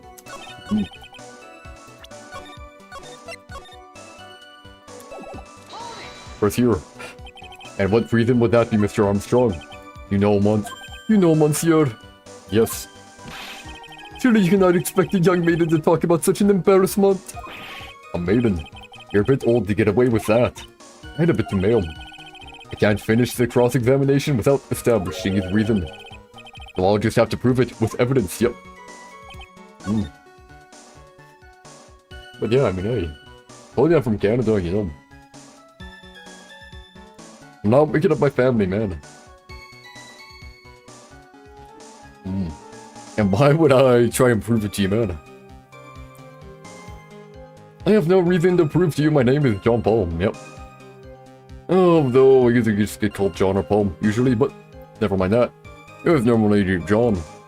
And then thanks to my middle and last, it kinda got your jib. Yep, just how it is.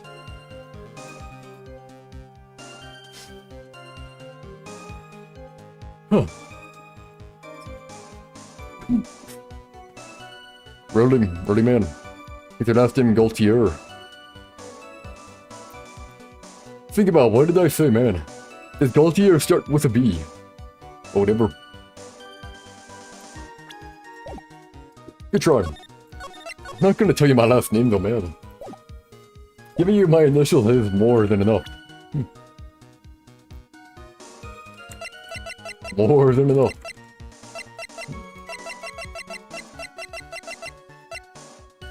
And where's the loan? Ah, here it is. You have a $500,000 debt, don't you? $500,000. Is this true, Mr. Armstrong? Just we désolé. I was weak and I borrowed the money. Can you call me Jibby? I don't really care. You can also call me Anui or Secret or whatever. So yes, I'm sorry, This is Mr. Armstrong's Achilles heel. And that's why you couldn't refuse anything asked of you by this man. If you die, you still have to pay taxes, yeah. You do. Your, stuff that you have gets melted down, or kinda gets, like, liquidated to pay off any debt you have. So yeah, there's a death tax, actually, when you die. You have to pay a certain amount of that. The value of it, a certain amount of that value to, the government. Just some normal stuff, man. Armstrong, you're the murderer. He killed that Rose, yeah. Yeah, he killed a cat. Hope you're doing good. Yeah, I guess he did. Oh, yeah. Here we go. What's wrong? Don't mind Turtle called a cat. He's weird. $500,000 loan from a black market loan shark. I don't think that was a spoiler, Turtle. I'm pretty sure that wasn't a spoiler, man. Yeah. Turtle is, yeah. $500,000 loan from a black market loan shark. You had no way of paying it back, did you? Yep. That's why you were forced to do anything. This man told you. It is as you say. Mr. Armstrong. The tiger, he told me he was going to use my restaurant for the business rendezvous.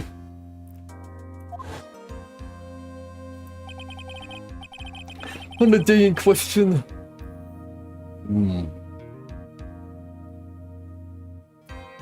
On the day in question, he was meeting the victim to demand that he repay his loan. Oh, yeah. His loan. I can do it. I don't know why it happened like that. I just did what he told me to do. I had no choice. Yeah, well, not good at that. I carried the body and the inconscient Maggie out of the dining area. No, that's inappropriate, Turtle. No, nope. In the juicy kitchen, after that, I just tried to forget what I had seen. I think we can now safely say that the man who forced your hand was Mr. Furio Tiger.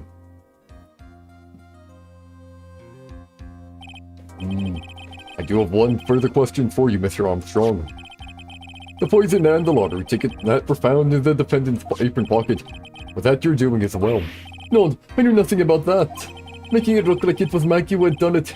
I was not. Yeah. Maybe delete that one then. Delete it, retract it. It is despicable. Mr. Gronot. You will summon this Furio Tiger as a witness. I doubt that can be arranged today. We will adjourn for now. Proceedings will continue tomorrow. Accept your apology, yeah, for now. Oh man. Keep doing stuff like that, you certainly aren't gonna get leeway, man. 30 minutes. What? The trial will go on. I'll see to it myself. I need half an hour to get that guy on the stand. Not a minute more. Burger Bun Man. Is that good? That is better. Elsa. Don't sit back and relax yet, Wright. Why the guy wearing like a VR headset? He's unique. He likes his fashion. He also drinks about 17 cups of coffee in one trial. Yeah, he drinks a lot of coffee. He's a coffee guy, yep. No one knows if that chef is really telling the truth or not. This trial could still go either way. Yeah, exactly, a lot of coffee. Very well. Your request is granted, Mr. Godot. We will resume once Mr. Tiger is ready to take the stand.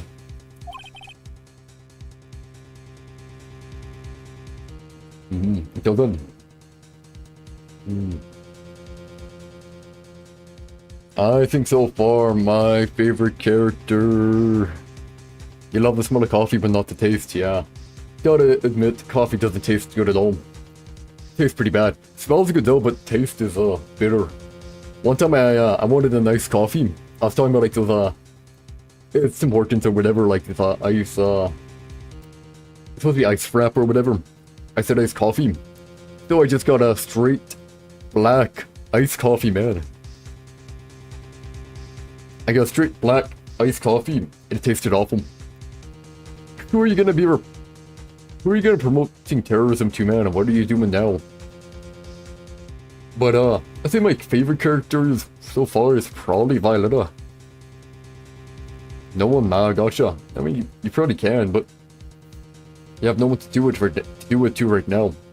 But yeah, I'd say probably Violetta would be my favorite, and then Andrews, yep. Violetta, Andrews, Gumshoe, Mia. No, Maya. Yeah, Mia, Maya. There we go.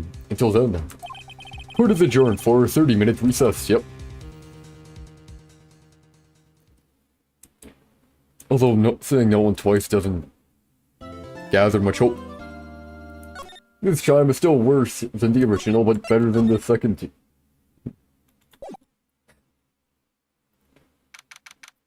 January 8th, 1:21 PM, District Court, Defendant, Lobby Number 1. So we're finally going to see the tiger on the stand. We've almost got this case won now, Nick. I wish I could agree. Oh.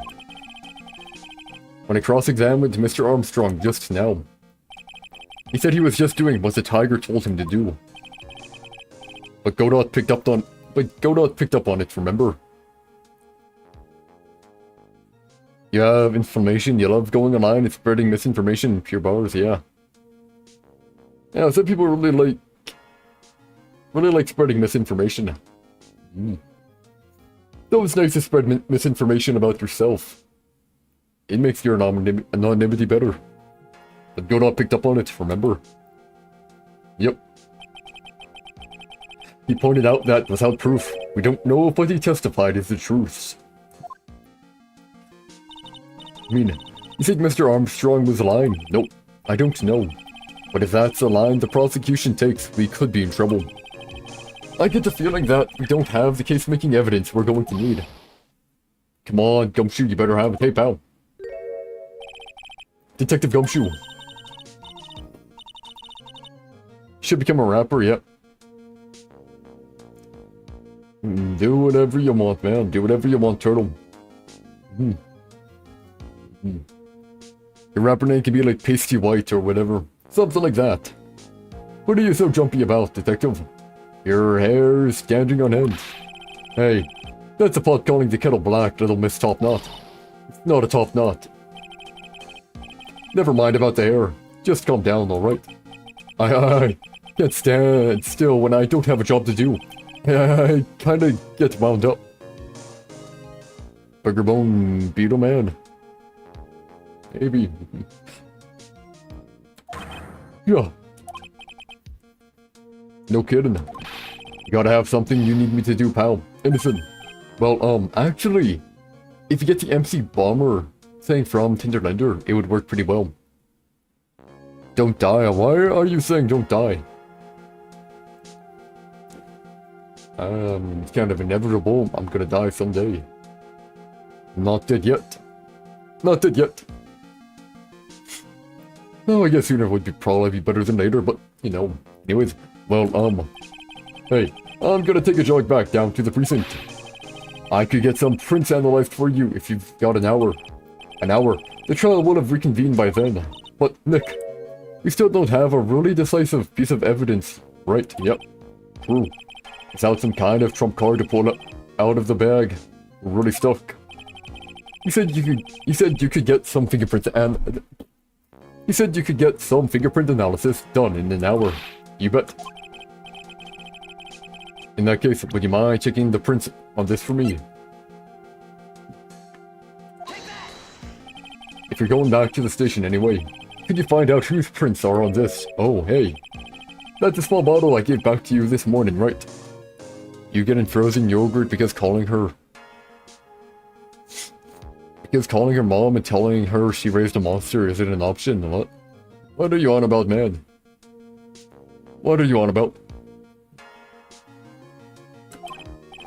Yeah, I think it's time we solved the last mystery of who the print on it belonged to. Sure thing, pal. Actually, that's been gnawing at me too. Small bottle given to Detective Gumshoe. Okay, I'll get this off to the lab right away. Just make sure you don't lose the case before I get back. Great. It hurts to be nothing. Actually, if you're nothing, nothing hurts at all, because you have nothing, yep. This is pretty much the final showdown, I guess. It's time to separate the phonies from the real guys, yep. Oh, the Hazard's quote, gotcha. Hazard's quote, I gotcha. January 8th, 1:56 p.m. District Court, courtroom number 4.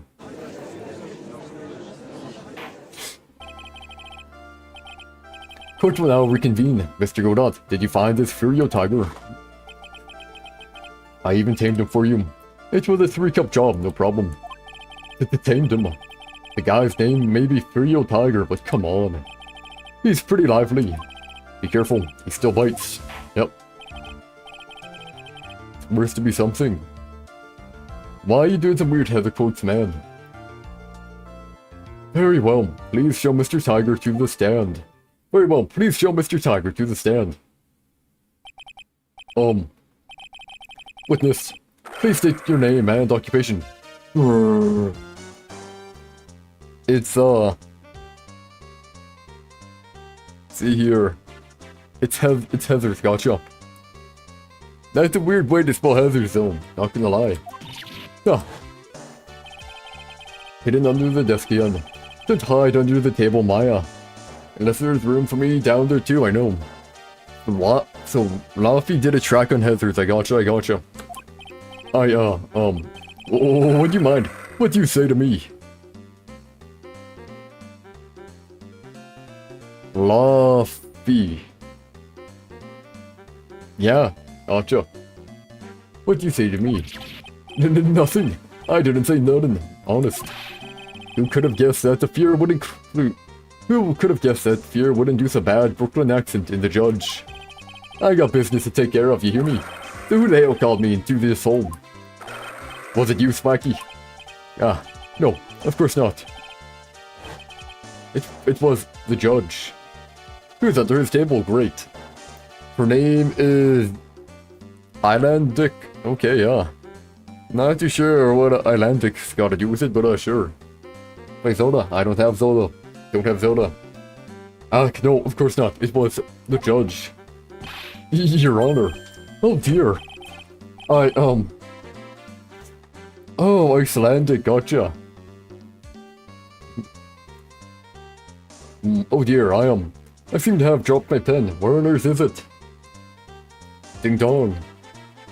Ding dong, yeah, ding dong, we got a winner, I know. Where on earth is it? Don't mind me, just carry on with the proceedings as normal. That's it, we're doomed. Maybe you didn't hear me, I said. Who the hell was it that called me in here? Oh, my pillows are warm. Oh, trust me, they are extremely warm, as my room is like 40 heckin' degrees. And all I have is a heckin' fan.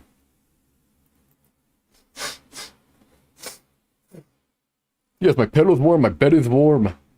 I'm warm. My chair is warm. Mine is like 80. Fine, let's see how hot mine is then. Because I'm talking about normal units, not weirdo units, okay? Let's see, 40 C2F. Okay, mine's like 104. There you go. My room's like 104. And you're a weird metrics man. Maybe you didn't hear me, I said.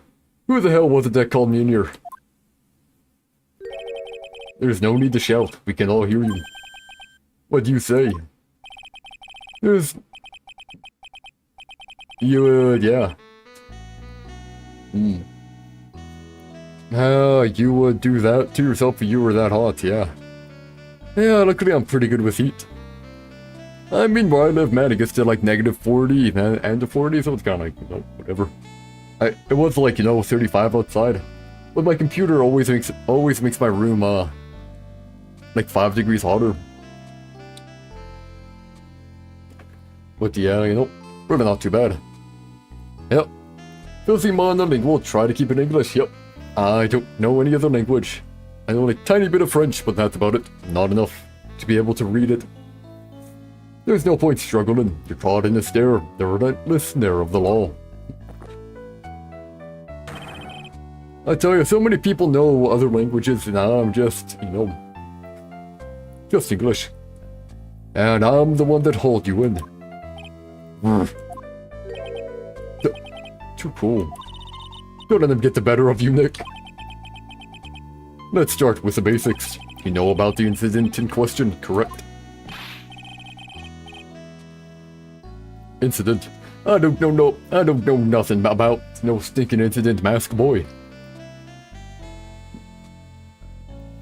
When you're really warm, you go to the sink to put cold water on your face, yeah.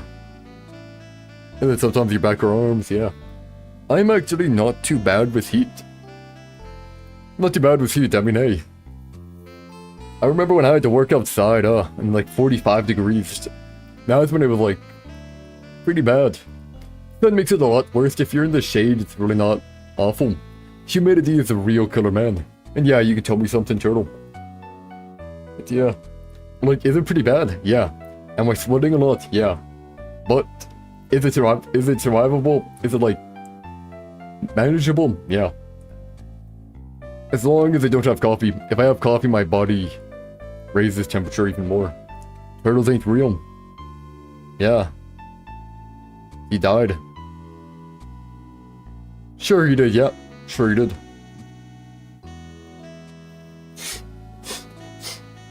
Sure, whatever you say, I love turtles. Who's made? Oh yeah, I guess all your other accounts are dead since they're banned. Anyways, incident, I don't know nothing about no stinking incident, Mask Boy. Yeah, you're his brother, he died. Can't say I believe that. You mean you didn't attend the previous trial of Maggie Bird? Maggie who? I've got more important things to do than watch courtroom dramas. Of course, well, perhaps you could give us your testimony then. Yeah, what the heck is a gritty man? I thought that was like a McDonald's like meal or whatever, like the gritty or whatever. Oh, whatever. Of course, well, perhaps you could give us your testimony then. Google it. Please tell us about what you did on the day of the murder. Gritty,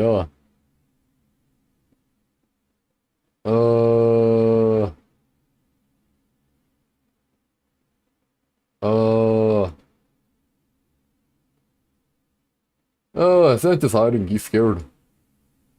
Let's see, Gritty Burger, here it is. Oh, there's the burger.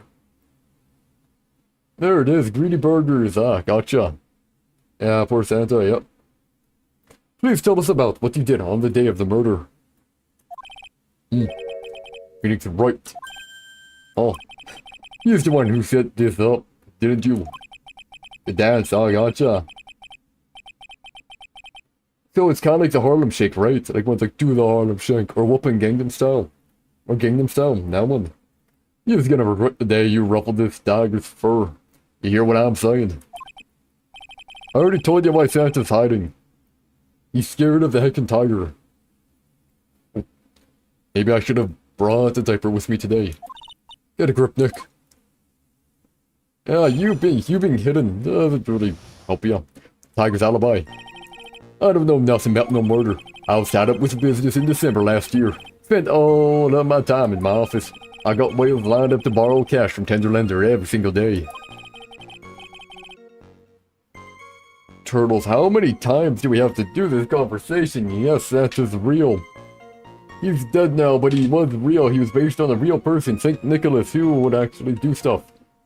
We did this conversation like 4 times already, man. You just want to check my alibi, just ask Violetta. Still alive? No. At last I found my pen. Although I guess if you're religious, then I would say, yeah. If you're religious, it's eternal life, right? So, then yeah. At last I found my pen. Very well then, Mr. Wright. Your cross-examination, please. What is it? Please, witness, if you could refrain from shouting out like that. I know the kind of games that guy in the blue plays. No, he might have, I don't recall. I don't recall the whole Santa lore. I think he might have. That no-life ain't no lawyer. He just punches away at stupid details till he wins. The low-life, me. Listen up, Marty. Every time you ask me something that doesn't relate to this case, I'm gonna bill you $50,000, and you're gonna borrow the cash from me. That's one loan contract I refuse to sign. And don't think it ain't gonna hurt when you tangle with a dagger. Just your parents get the gift, yeah. Yeah, that reminds me, when I was younger, man. When I was younger, what I did, I hid behind the chair. I wanted to confirm whether Santa was real or not. So I actually hid behind the chair in our living room and waited all night till they went out. Luckily they didn't check behind the chair. And once they were done doing stuff, I snuck back into my room. Because the guy thought it was... Yeah, you're... Turtles, you... Hopefully YouTube doesn't do what Twitch does, hey. I don't think it ain't gonna hurt when you tangle with the dagger.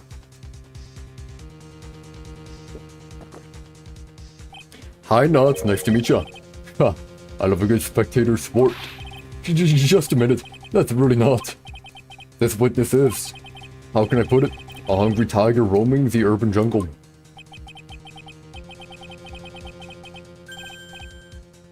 Get on his bad side and he'll bite everyone's heads off, yours too. Very well.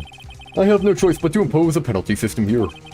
He's better be listening. I said I got a business to take care of, big business. If I don't split now, I ain't gonna catch my bus. The court will impose a penalty for any irrelevant pressing of witness testimony. Oh, screw you. Keep that in mind as you begin your cross-examination, Mr. Wright. Yep. Yes, Your Honor. I hate ASMR, man. I hate ASMR. If I hear ASMR, I just want to, like, you know, turn off my computer, like, just unplug it whenever I hear it.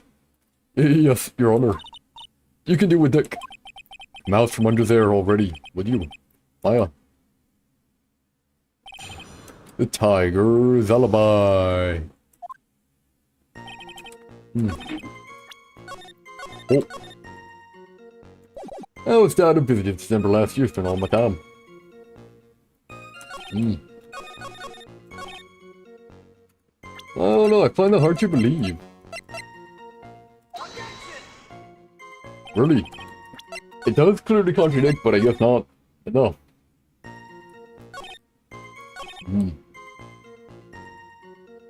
Let's see here, what? That... Oh, this one should be relevant. Are you sure about that? We're talking about 1 month ago, you know. You see these teeth? That's how sharp my secretary is. Sharp? Is he talking about Viola Cadaverini? She writes everything in my scheduler. December, mainly in the office. That's what it says, so that's where I was. That seems like a rather, sketchy schedule. There he goes again. What the tiger did all December isn't the issue. What's important is what he was doing on the day of the murder, so what now? I gotta get him. Press harder. Mr. Tiger, what do you want? Enough spaghetti? Yeah, spaghetti ain't too bad, or if you wouldn't mind going to a bit more detail. This is a dead end, right? And you know it, remember the rules. Actually, I have really valuable, but whatever.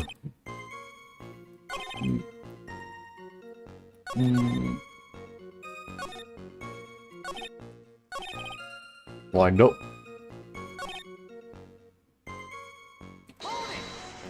Let's see here. By Violetta. You're talking about the Cadaverini families. Yeah. Bye-bye, Turtle. Yeah, you don't want to cross him, or you're gonna wind up sleeping with the fishes. Once the Godfather finds out you've been dragging Violetta through the mud. What is the turtle? You.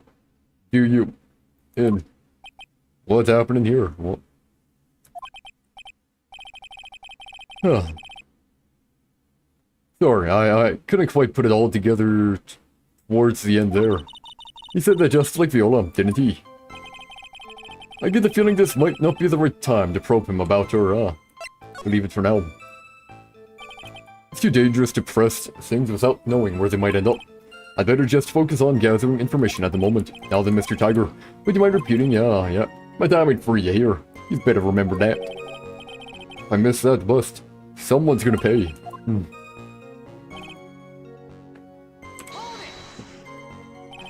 I don't buy that you haven't even heard of the incident that occurred at Trivian. Yeah, you've got a big mouth, right? You're trying to say I was in some mob hit. Is that what you're trying to say? Where's your proof then? Evidence, yes, well... For an attorney to make an accusation in court, you must have evidence. That's from loan shark to lawyer, a beginner's guide, yeah. I see you're the studious type, Mr. Tiger, very good.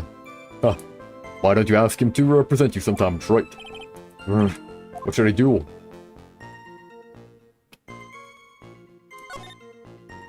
No, because he was in debt, yeah.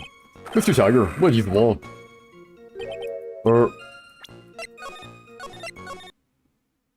Stupid that doesn't work, but it is whatever. So I take it you get a lot of customers at your black market loan office. It's stuff for the little guys. It's stuff for the little guys these days. Small businesses are feeling the pinch. Thousands of companies like that want to get in good with me. I'm their best friend. Like that. I see.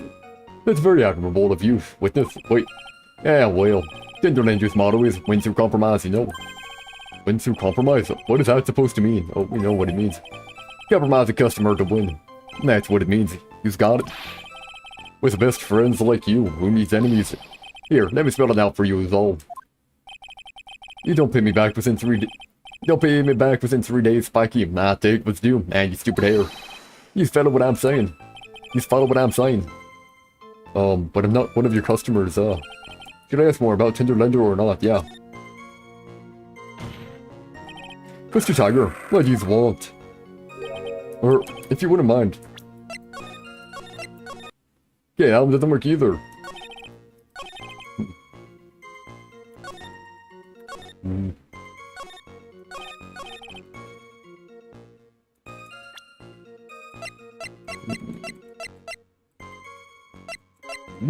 What to do, maybe this. Oh, well, push that, didn't work, push that, didn't work. Push this, didn't work.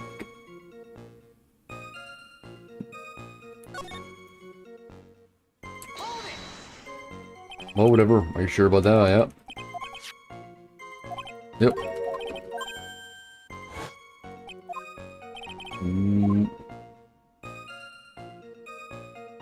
I'll leave it for now. It's too dangerous to press things without knowing where they might end up. Yeah.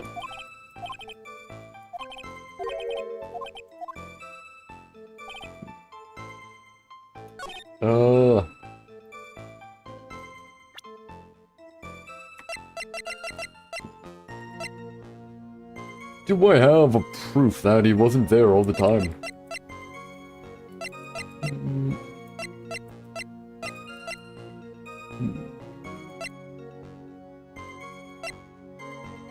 Let's see here, Oh, actually.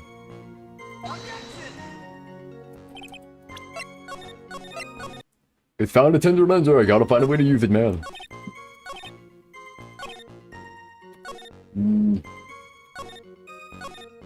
Don't know nothing. Tied up with business in December last year. Well, it's found lying in Tinderlander,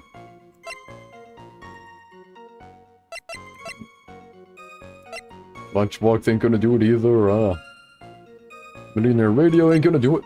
Empty Bomber ain't gonna work. Paper Badge ain't gonna work.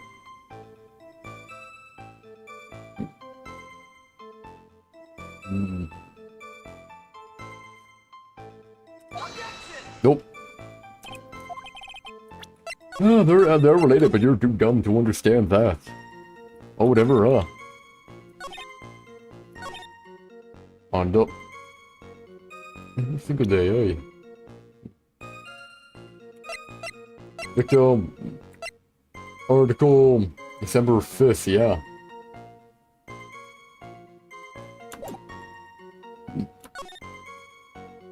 Spend all of my time in the office, huh?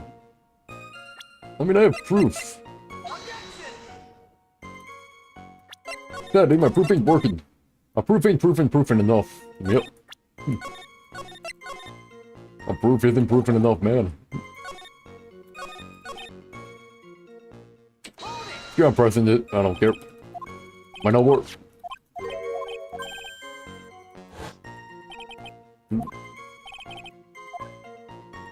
You're pressing harder. Okay, Mr. Tiger, what do you want? More detail? Nope. Get any note? Remember the rules. No. No, it's essential that we establish the witness's alibi accurately. I agree. The victim was killed on December 3rd. Were you in the office that day too? Maybe you ain't listening. Of course I was. I never set foot outside. What? So I can't go through home. I'd meet an all day with a bunch of cats wanting to do business with me. I ain't never seen that young kid before. I do believe the witness's last statement was important. Oh, Mr. Godot, if you could please. Mr. Tiger, the court asks you to add that last statement to your testimony. Don't let an animal beat you. Be a man, Your Honor. And ask him yourself. Oh, Fizz, I never saw that kid before.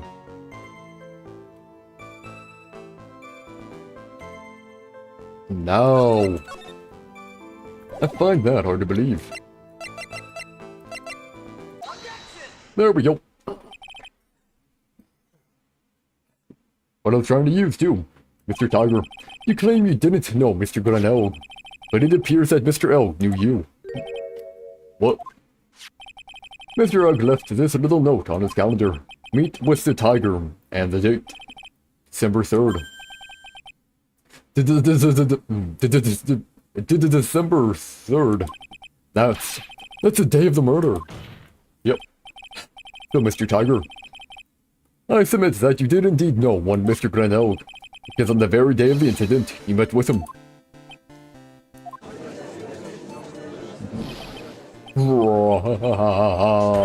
Not bad, he's actually not bad. Sorry. I was just messing with you to see how good you were. Did you hear that, Nick? He said you're not bad. That's one compliment I can do without. Plus, he's lying through his teeth. Witness, please remember that you're under oath. Lies will not be tolerated. He's calling me a liar. Is that what you're doing? Roll.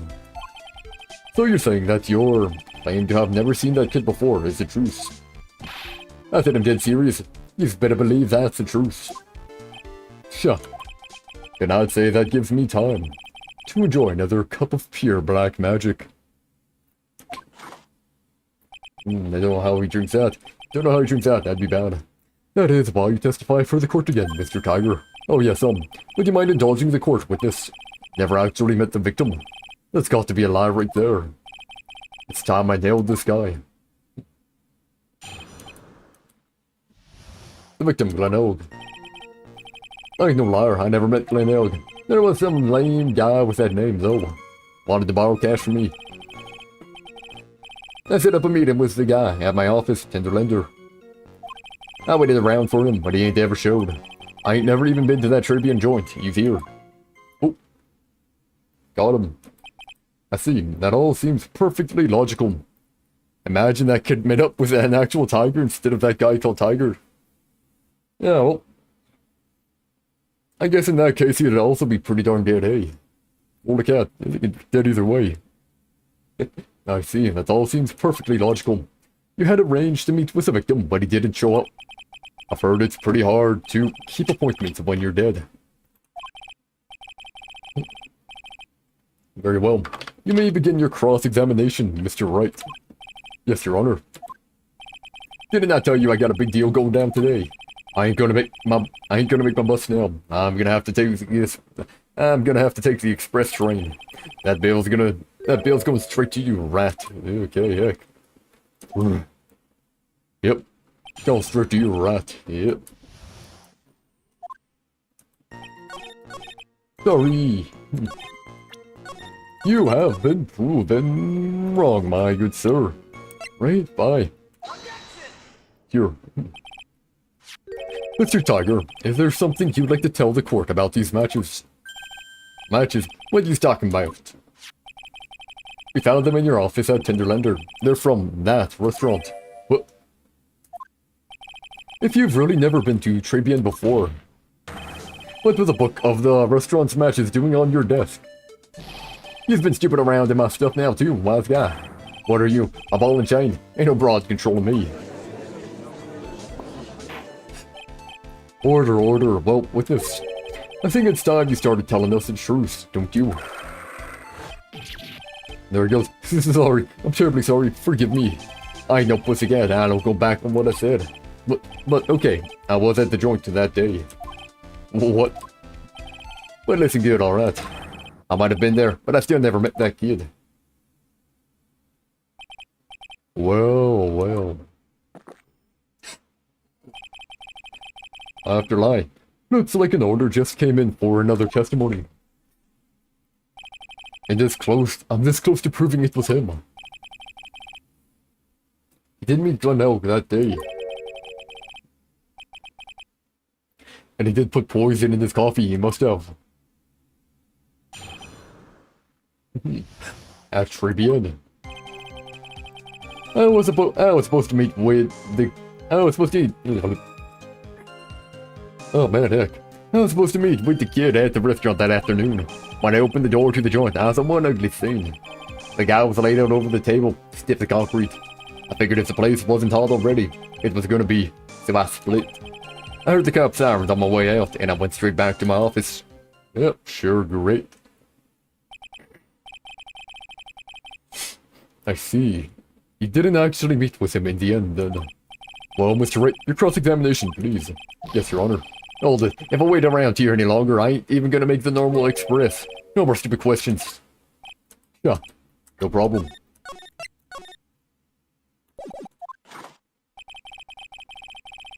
Anytime Shrike presses you on something irrelevant, I'll see he pays a penalty.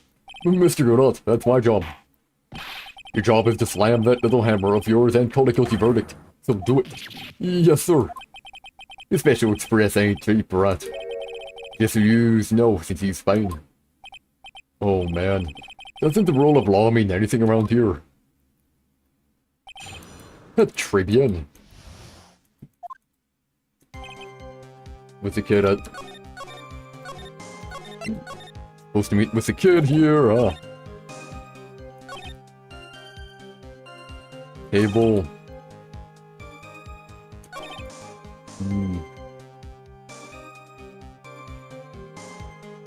The actual murder happened,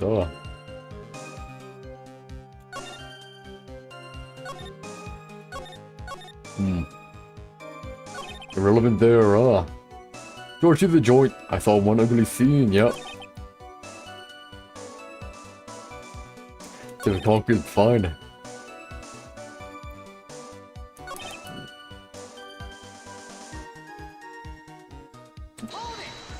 No, there was quite a delay.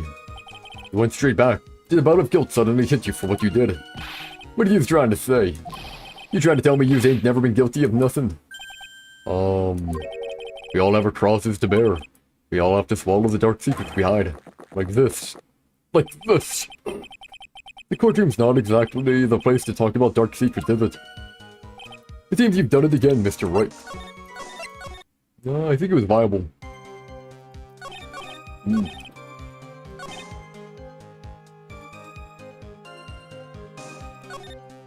Place wasn't hot already, it was gonna be.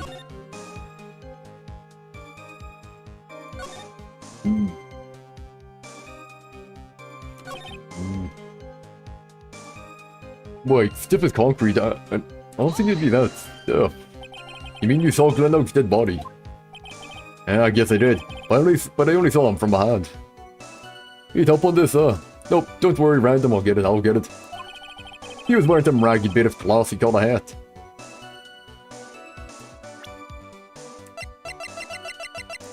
Don't worry, I can do it. Oh. He was wearing a hat, yeah. And what time was this? Yeah, I don't know. Oh. You know what winds me up more than anything else in the world? Watches, round watches. I ain't gonna put it in my paws with some thickened hand picker. Out of interest, Mr. Tiger. What winds you up the second most? Huh? Yeah, what do you think, square watches? Is this guy for real? Look, all I needed to know was that something bad was going down in that place.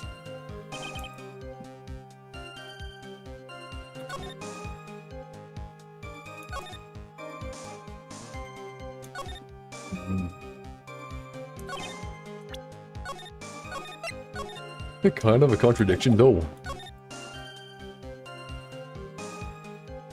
It's the afternoon. Don't worry, I'll get it if I press it. So the meeting wasn't due to take place at Tenderlander at all. So the meeting wasn't due to take place at Tenderlander at all then.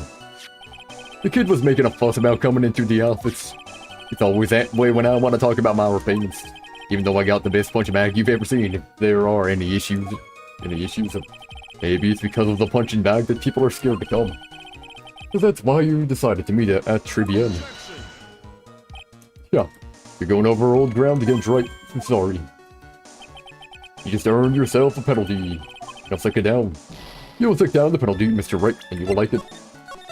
I will not stick down the penalty, and you can stick on that.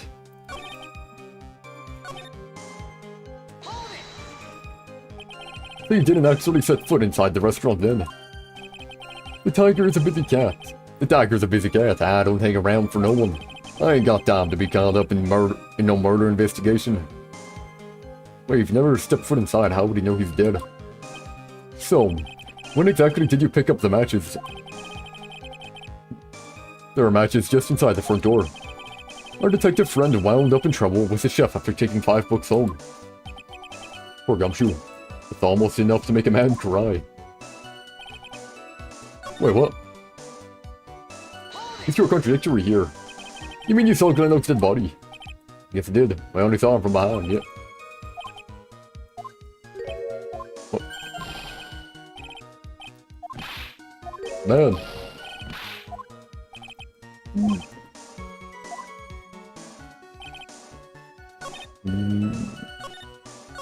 Let's see here,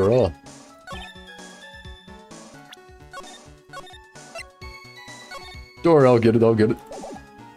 Just do time. I'm gonna look at the map again here. Wait, he wouldn't have been able to see the victim at all. Oh.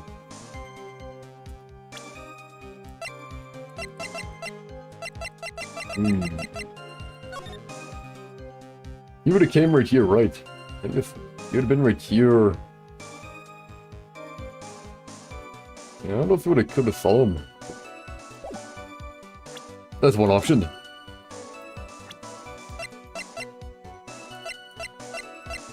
Yeah.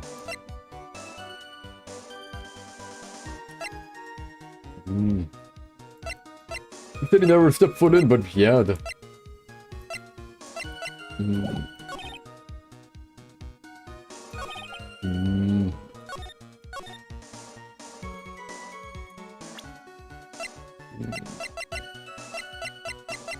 Let's see, is there anything here, Mr. Kid, yep. Open the door, he saw one ugly scene. Pressing on this will probably not work, I'm gonna do it. An ugly scene, what do you mean? Yep, I knew it would go bad. Yeah, I knew it'd be bad. I just wanted to make sure, just in case. Okay, stiff as concrete.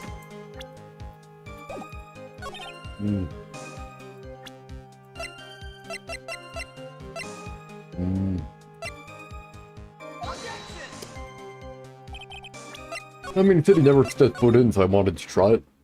Sadly, that didn't work. Let's see here, magazine ain't gonna help. Dude, I don't think it's gonna help. Down alone ain't gonna work. Victor ain't gonna work. Tribune. Grand autopsy, data poisoning, 1:30 and 2:30. What is the scene taken from music kitchen?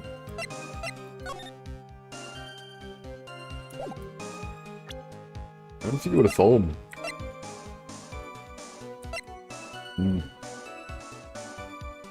Small pocket, big stains, yeah. Steady powder.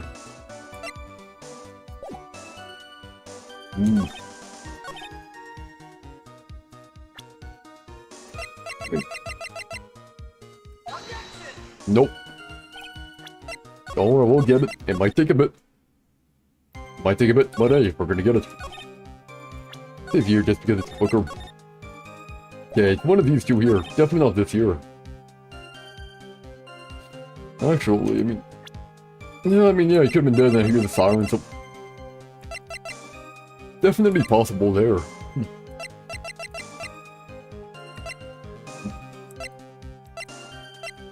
One more Maggie, deadly powdery. Here's a perfect piece of evidence. That would be great here, huh? Well, Nick, what do you think? He's running out of ways to avoid the truth. Need to press him fast before he has time to think things through, yep. I've got to come right back at him with a contradiction. Be careful when you press him on, though, or you'll get penalized, okay? Irrelevant. Look at that.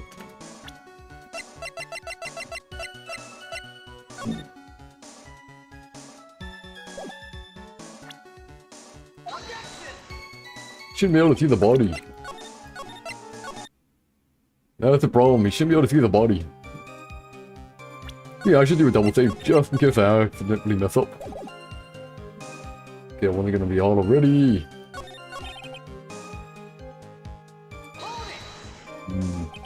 They didn't actually, yep. Yeah, I feel like this is the important one now.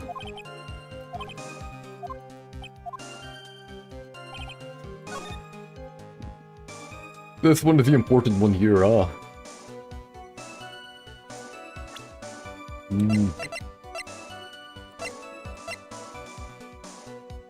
Turn to my phone, ain't gonna work. John's dead isn't gonna work. Isn't currently gonna work.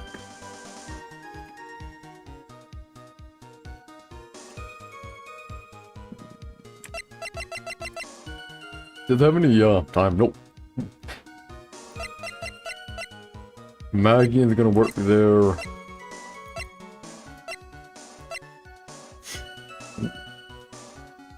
So what do you think you got there? Well, the dude's dead. I like when the guy got out.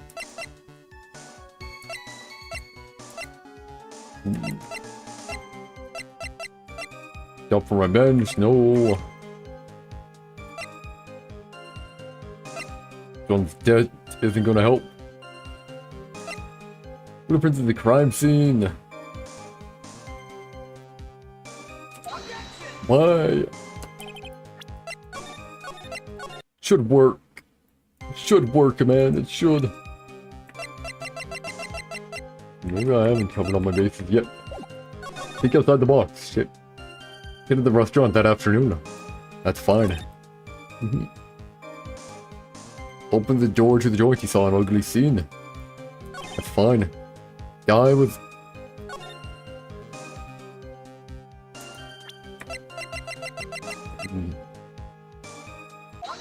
Oh, now it works. Perfect.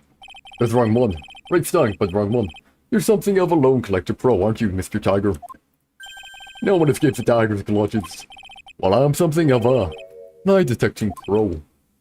Yep. And no one escapes the Phoenix's clutches.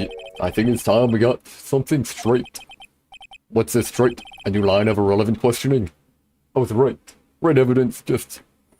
wrong one. These are the floor plans of the crime scene. You say you were standing at the entrance, Mr. Tiger. Yep. From there, your field of vision would have covered an area something like this. Yep. Indeed. The witness would have had a clear view of the victim's seat. No. Isn't that what I just said? That's on the back of the kid's head. Unfortunately for you, that is not possible. If the court would sink back, you'll remember that between each of the tables is a tall partition. Why, that's true. Now look at the plans again. The truth is painfully obvious. Yep. From the entrance, the field of vision of any customer walking in ends here. Right. So, from the entrance of Trebian, you couldn't have seen the victim's seat. But you did see the victim that day, because you met with him. Yeah. Wrong. Have you forgotten the old man's testimony yesterday? The victim was alone at his table. Well, he came in later. The real one did meet, and they did talk. And that's when she did it. She got collapsed or whatever. And she was put back into the back of the kitchen. This was a fake, a copy. Then when the old man was running out, they switched the bodies, yep. The victim was alone at his table. Yeah, that was a big red nose, true that, Cola. A heckin' huge one, but yeah. Remember that? But the defense just proved that point to be moot. The victim witnessed by Mr. Trudeau was not Glen Elg, but a fake. What? In order to have Mr. Trudeau falsely testify. Did he get hurt by a bee or something? Nah. He's just normally like that. Why is his nose so red? I don't know, maybe an infection, maybe like Rudolph. I don't know. In order to have Mr. Trudeau falsely testify. The real killer posed as the victim he had just killed and acted out a charade. Yep. Kudo, the red-nosed reindeer. That will do. This trial has gone on long enough without the obvious question being answered. Who exactly was this real killer who impersonated the victim? You say the killer murdered Glen Elg, then impersonated his victim in a performance for Victor Trudeau. In that case, Mr. Wright, reveal the identity of this criminal to the court. Oh no, oh no, oh no, no save, no save, oh no.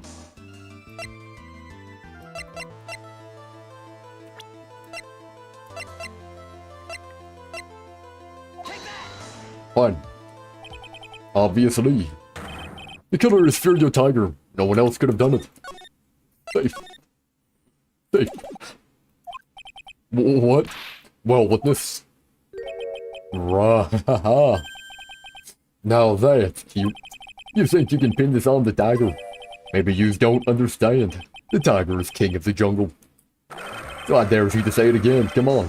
You got the guts. You can't threaten me, Mr. Tiger. It's the defense. Go ahead and tell the witness, Mr. Wright. Mr. Wright. Sounds to me like it must be you, old man. You've got guts, I'll give you that. Mr. Wright, not leave me to handle this alone. Yeah. Perhaps I can end this embarrassment. Mr. Godot. Let's just go back over Mr. Kudo's testimony one more time. The old man didn't just see the victim. Oh, no, no, no. The servant girl brought him a Javachino, but she put something in it. There's no question about it. She very conspicuously put some white powder in there. Was the victim he saw the real victim or not? That doesn't matter. The fact remains, he saw the accused put the poison into the coffee, yep. Yes, it was a waitress who poisoned the coffee. Very impressive, Mr. Godot. Waiting for my absence to launch your attack. Yeah. Found your pen at last, right? It was in my pocket. But anyway. Mr. Kudo witnessed two people that day. He saw the victim, the supposed Mr. Glenelg, and the waitress from behind. Who was Miss Violetta? Yes, your point, Mr. Wright. I think the conclusion is obvious, yep. If this Glenelg was really the killer in disguise, then surely it's possible the waitress was also part of the show. What? You mean, the waitress was an imposter as well? The defendant, Miss Bird, fell unconscious immediately after the incident, yep. And someone used her fainting to hatch an elaborate plan to pin the murder on her. Who on earth was it? The plan or the waitress? I know both, yeah. Who was this waitress that Mr. Kudo witnessed? We're gonna be causing a bit of a scene, but whatever. Who is this woman? Her name is Viola Cadaverini. She's an employee of Tenderlander. He's making a big mistake. You know who Violetta's grandfather is. You better be going home and in the armored truck tonight, if you know what I mean. Stop shaking, Nick. Kind of bad, but whatever. Where was I? Yes, the defendant, Miss Bird, has stated the following. Well, when I took the coffee over to the victim's table, it's true there was another customer in the restaurant. Well, it wasn't a guy. She was sort of creepy. And she had a kind of cackling laugh.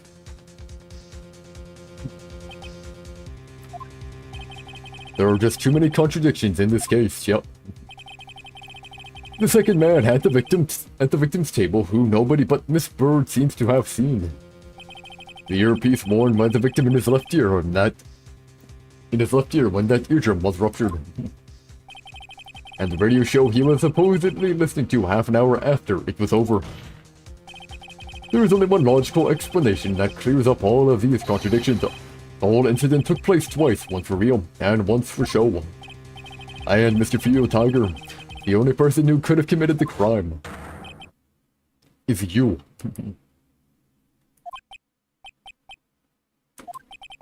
Witness, what have you got to say? That's cute. So sorry. He's alright, I could do with a guy like you around. What do you mean? Okay, I'm in on this game.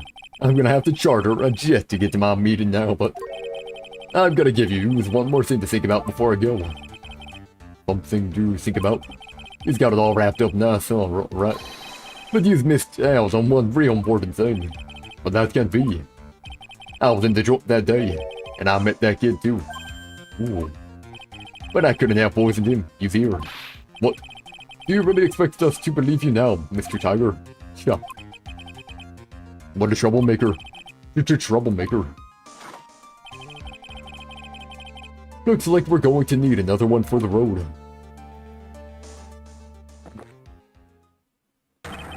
One more steaming cup of hot testimony, yep. Indeed. Witness, you will explain yourself to the court. I will give you one more chance to testify, yep. What happened that day at Tribune between yourself and the victim? Eyes to the victim, Yeah, I loaned him cash, about $100,000, yep. That day, we was due to have a little chat. The kid had hit his payback date, see? So anyway, he tells me he's got no way to pay up. I'm about to flatten the guy when he starts screaming. Yes, I won $500,000. You got lucky, you know, real lucky. If that waitress had done what she done, everything would have been over. Now, I see that the principal amount you loaned to Mr. Old was $50,000. Yeah, well, he's got the big take into account. Interest builds up fast, you know. That's faster than fast. $100,000 is twice his principal, yeah. And the repayment deadline was December 3rd, the day of the incident in question. Yeah, he was one lucky kid. He got that $500,000 just in time. So I ain't have no reason to kill the kid. And if I ain't got no motive, you ain't got no case. There's a motive. He has to have one. What is it? I know what. Ties to the victim. Save here. You want to play ball? We'll play ball. Nope.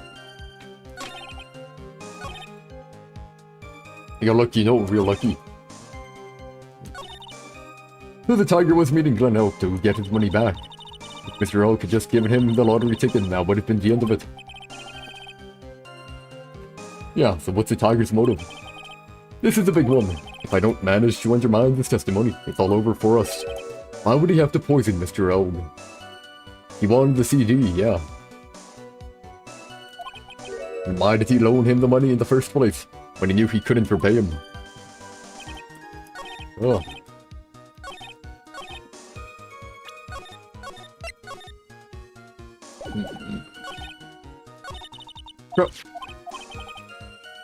Big one, yeah. But where is it? Ah, missed it again. Yep.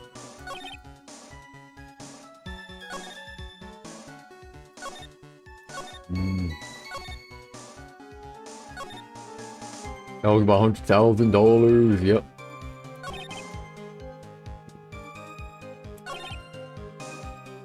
But yep. If that waitress hadn't done, yeah. The waitress, you mean? The girl with the glasses in the defendant's chair. Who else could I mean? If she hadn't gotten in the way, things would have been bada bing, bada boom, over and done with. Maybe I should push a little on this, yeah. Still things would have been, yeah. What do you mean things would have been over and done with? Are yous all there or what? I'm talking about the cash. I was there to get my 100,000 bucks back. That's all. I'm a businessman. It was all coming together before that waitress got in the way. As far as I can tell from the witness's testimony, other than recouping his loan, Mr. Tiger had no motive for killing the victim. Witness, you will amend your testimony to reflect what you just said. The Tiger's motive, huh?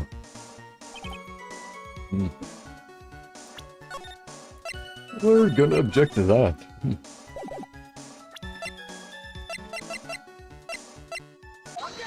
Here we go, MC Bomber.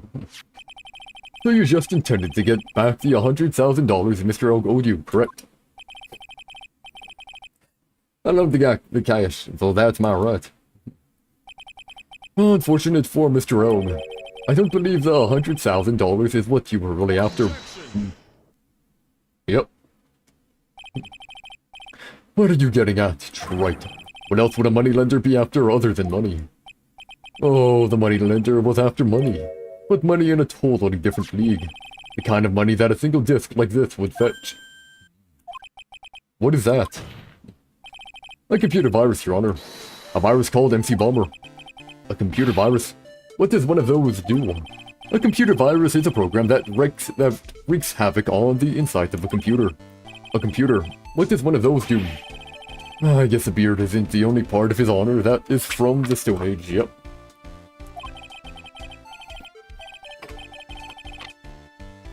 I'll explain it to you later, Your Honor. Right now, this is the important point. A virus like MC Bomber would be worth several $1 million on the black market. This is several $1 million. Lending money with no hope of ever seeing repayment would normally be bad news for business. But in this case, the very fact that Glen Oak had no way to repay the money is crucial. What? Glen Oak was a programmer, a highly skilled programmer. Yep. That skill was the collateral Mr. Oak put up in order to borrow the money. Objection. You're trying to suggest the witness's motive was to get hold of that program. Exactly. The witness may have poor fashion sense, but he is by no means an idiot, right? A man like him could get his hands on $1 million without resorting to murder. Of course he could, provided that he had time. But what if he had needed the money right then? When the pressure's on, the luxury of choice tends to disappear. It seems you have a logical conclusion for this theory, Mr. Wright. I do. The accident. With Violetta. Would you care to share it with us? Yep. Why did Mr. Tiger need money to the tune of $1 million?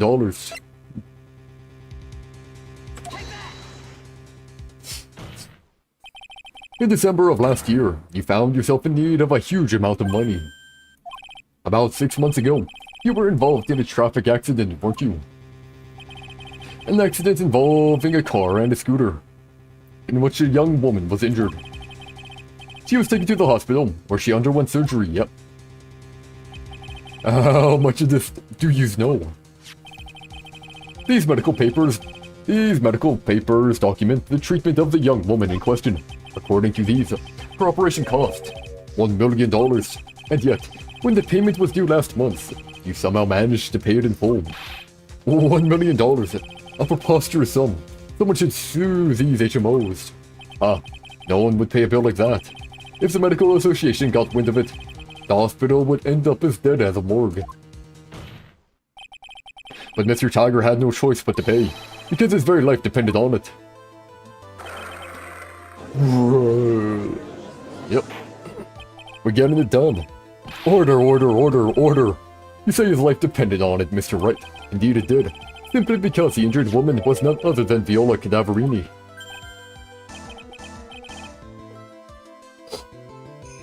Did you say Cadaverini? Yes, I did. Bruno Cadaverini, mob boss in charge of all underworld activities in the city, and doting grandfather to his precious Violetta, also known as Viola Cadaverini. Whoa. Your life was in danger unless you paid compensation to the boss, correct? It makes sense. You were desperate to acquire the $1 million Bruno Cadaverini demanded of you. So desperate, in fact, that you decided to sacrifice Glenelg's life to pay your debt. Because yeah, the other option was him, with his life. On the day of the murder, Mr. Tiger's sole intention was to get his hands on this CD. Glenelg had no way of paying back the $100,000 and Mr. Tiger knew it. But then a miracle happened. The kind that Mr. Tiger would prefer to say never happened. But he can't, and neither can I. The lottery won. Exactly. At the 11th hour, Mr. Oak won $500,000 on the lottery, which left Mr. Tiger with no way of getting his hands on the all-important CD. At least no legitimate way.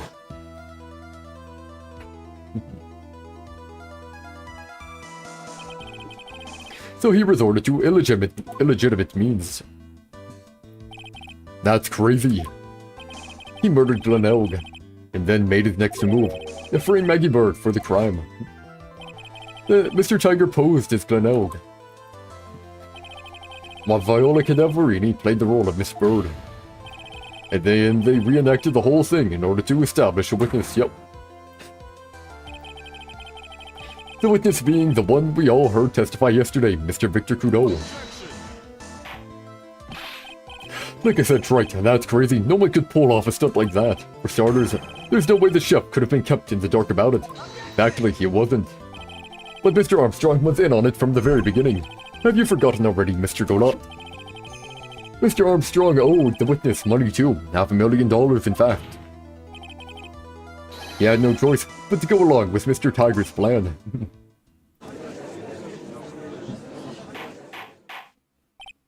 Order, order, silence, or I will clear all of you out of the court. You've put on a good show, Spiky. Oh, if you want to stay alive in the loan shark business, you gotta be careful. You say an address step like that, kid, traded a witness, and framed someone. If I did something crazy like that, I'd leave a trail of the bread in my shirt. I ain't dumb enough to do something sloppy like that. I agree. But you were desperate.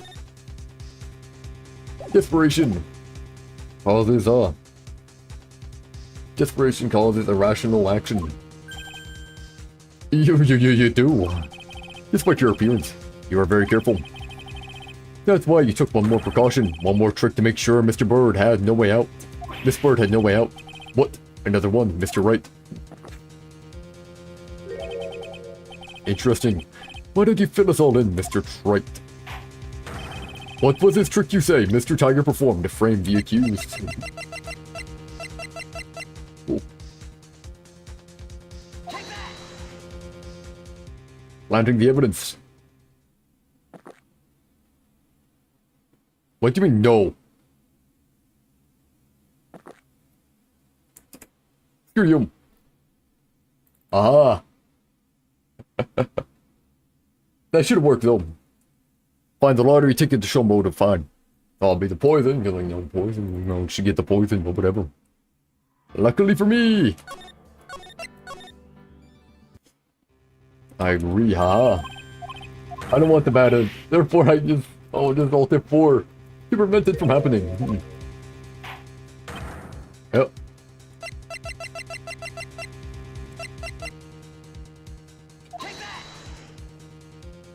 What? What do you mean, no?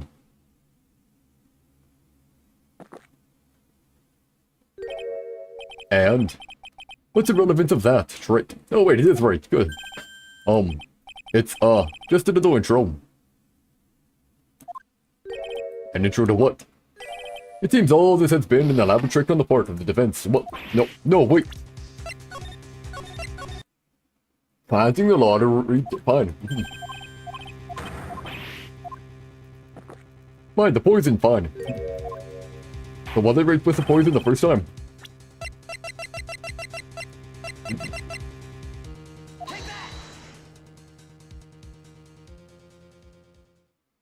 Oh, the lawyer badge, I gotcha. The lawyer badge. Please hurry up. And... What do you mean, what's the info he planted? Fine. Fine, the badge. One more way to make sure a bird had no way out. Yep. Fine. Fine, I'll show you, fine. Nothing else ever works for you, but fine. What on earth is that? What an insult to think anyone could be fooled by such a childish imitation. Consider yourself insulted, Your Honor. Mr. Tiger, you didn't just pose as the victim on the day in question. Once ago, in this very court, you posed as me.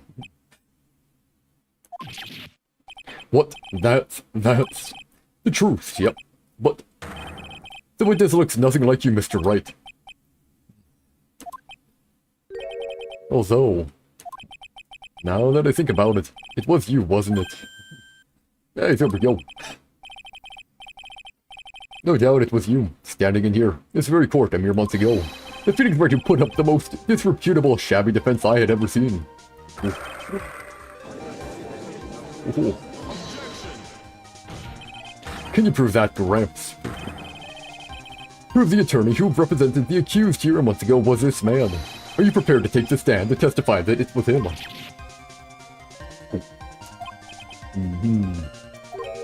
Hey. Forget about it, yeah. He's on the back. I would do something like that, and not me. Sure, you made a mistake, right? It was someone else, huh?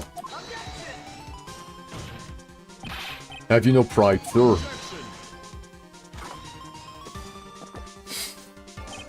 This isn't a matter of pride. In case you didn't know, it's right here in court. We deal with people's lives. We do, yeah. Mr. Goddard is right. Your Honor, speaking for myself, I am absolutely convinced. The attorney in question was the witness standing before me now. However, I preside over this court as the judge, with the vested power to hand down a verdict. Someone in my position cannot be swayed by a memory without evidence to support it. Now what the heck is the point of testimony this entire time?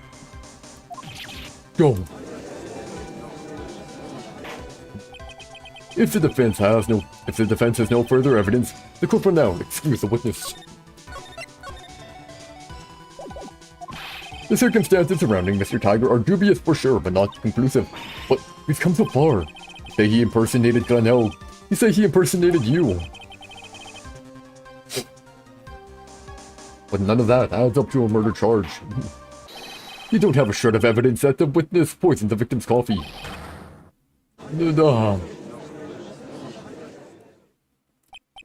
Me. Yeah. Finally got him on the back burner too. Shame. Sucks to be you, rat. Don't mess with the dagger, or you're gonna get mauled. You've got that. All we managed to do here was chase him around a bit. But I was so close to getting him to admit his own guilt. Yeah. Looks like I won't be needing a refill. If I just did one more piece of evidence, and maybe I could get Maggie off the hook. This witness's cross-examination is over. You are free to go, Mr. Tiger. Thank you, Gumshoe. You always come in last second, man. Your Honor, sir, wait! Oh. Good job, Gumshoe. The detective. Detective Gumshoe. Sorry, I took so long, pal. I staked everything on this. My badge, the works. So here it is. My heart's counting on this, too. What is it, Detective? Isn't it obvious, pal? It's a final, decisive piece of evidence. What?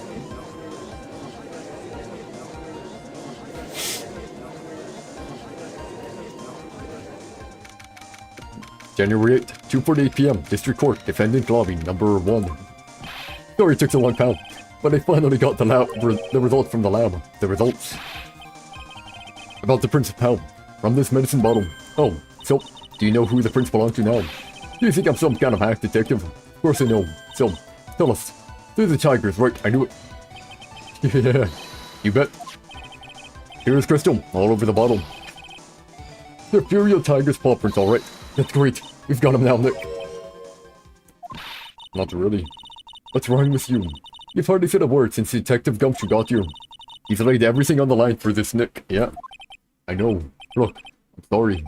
This is kind of hard to say, but... it really doesn't make any difference whose prints are on that bottle now. Oh, what? Why not? What we need to produce at this stage in the trial is irrefutable evidence that the tiger put poison in Glenn Elk's coffee. He's already admitted that he met the victim. The fact that his prints are on this bottle, that really doesn't make any difference now. That really doesn't make any difference now. Oof. I knew it. Great, no matter how hard I try. Never of any use. Hey, don't be so hard on yourself. This was our last chance to help Maggie. I've been working hard on some useless piece of evidence the whole time. It's alright, I'm a real loser. It's not breaking news to me, pal. Detective Gumshoe. Maggie. You've been working on something for me. Sorry I let you down, Maggie. I know you didn't do it. I'm a detective. We're supposed to be able to prove stuff like that. I'm really sorry. I'll get out of your hair now. Detective Gumshoe, wait. Wait. He's gone. Isn't there anything we can do now, Nick? I wish there was. Gumshoe worked so hard to get that evidence. Only if there was some way I could use it. Some way to use it. To prove that. It's in the bag, wasn't it?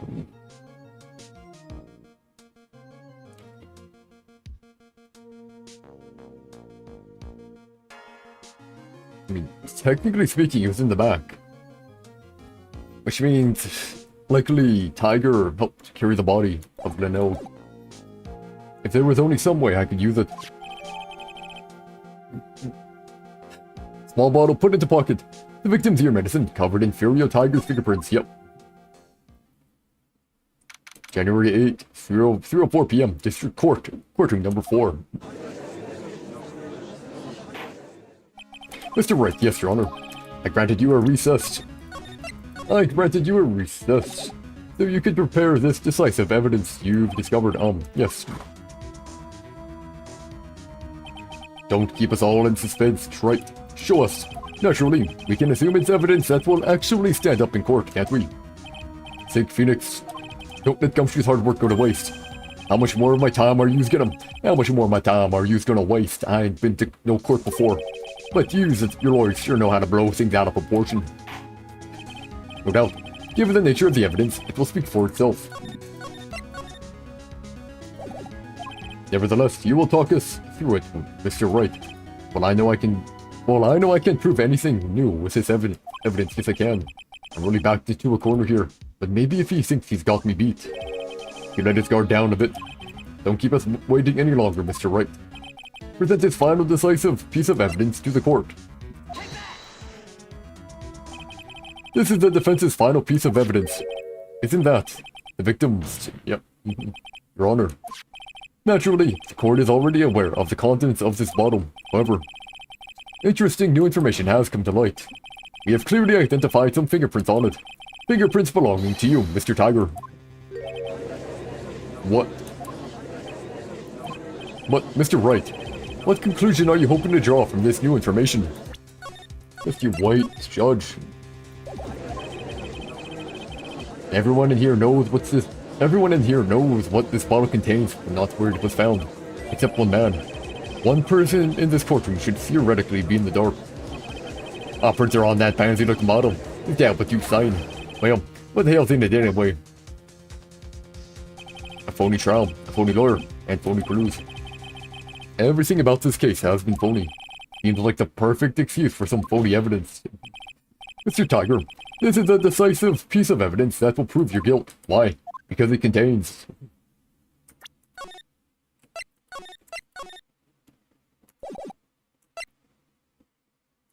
potassium cyanide.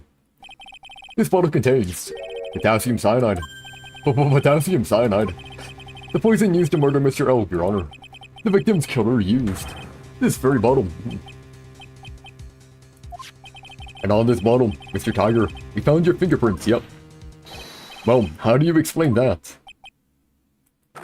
Yeah, you'd make a good clown, you know that. What? You ain't ever gonna get this to stick. You're just making me laugh now. You think a cheap bluff like that's gonna fool the tiger? A bluff? I can see straight through you, Phoenix Rat. That ain't the bottle with the cyanide in it. No, no. This is the bottle we found traces of the poison in. Don't mess with the tiger, or you're gonna get ripped up to shreds. You shouldn't know. You shouldn't know the bottle. The cyanide bottle was brown, and it was made of glass. Shouldn't have known that. You shouldn't have known. That cheap piece of trash don't look nothing like it. Ah. There it is, slip up. You just slipped up, you shouldn't have seen the bottle, ever. Got him, at last. Ah, we got him. Oh, what? Why had everyone gone quiet? After that bottle. Is this the bottle you're referring to? Yeah, that's it. That's the bottle the cyanide was in.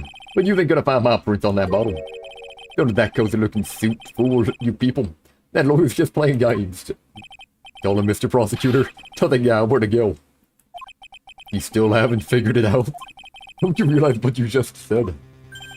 What I said? What did I just say? Firstly, you were summoned to this court for the first time earlier today. You shouldn't have known, yeah. If you really had nothing to do with the murder. You shouldn't have known all the little details. For instance, you shouldn't have known what kind of bottles of potassium cyanide was in them.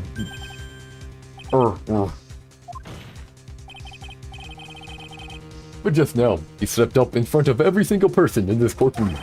You described the exact bottle used by the killer to hold the poison.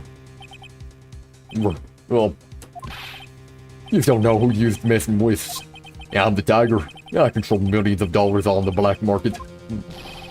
You think I'm gonna let some jumped up suit get the better of me? Sure, the last piece of evidence was phony. But that's just what you deserve. The phony trial was a phony lawyer. It was all played out by you, the biggest phony of all.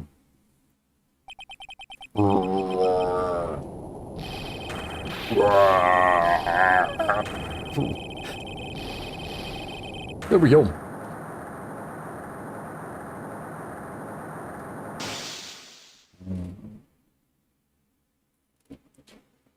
Honestly, my mind didn't think it was a fake victim for a while. Dark. What's going on? It looks like a blackout. Well done. Well done, Wright. Is he gone? I saved my 17th cup of coffee just for you. Savor it. Oh, while you watch the police restrain your prey. Man, why me? Screw them.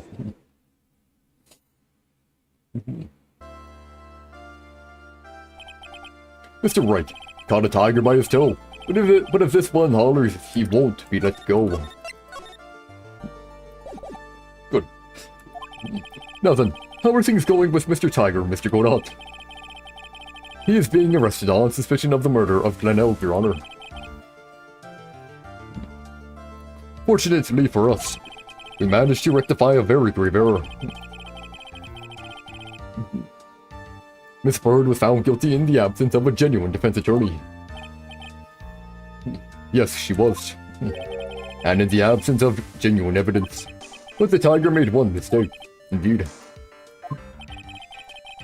He very nearly got away with everything if it wasn't for that one slip of the tongue. Rio Tiger is a truly frightening criminal. Yeah. The truly frightening one.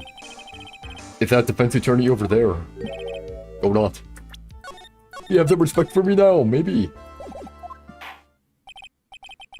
Well, I am now in a position to deliver my verdict. This court finds the defendant, Maggie Bird, not guilty. Ba-da-dum, da-dum.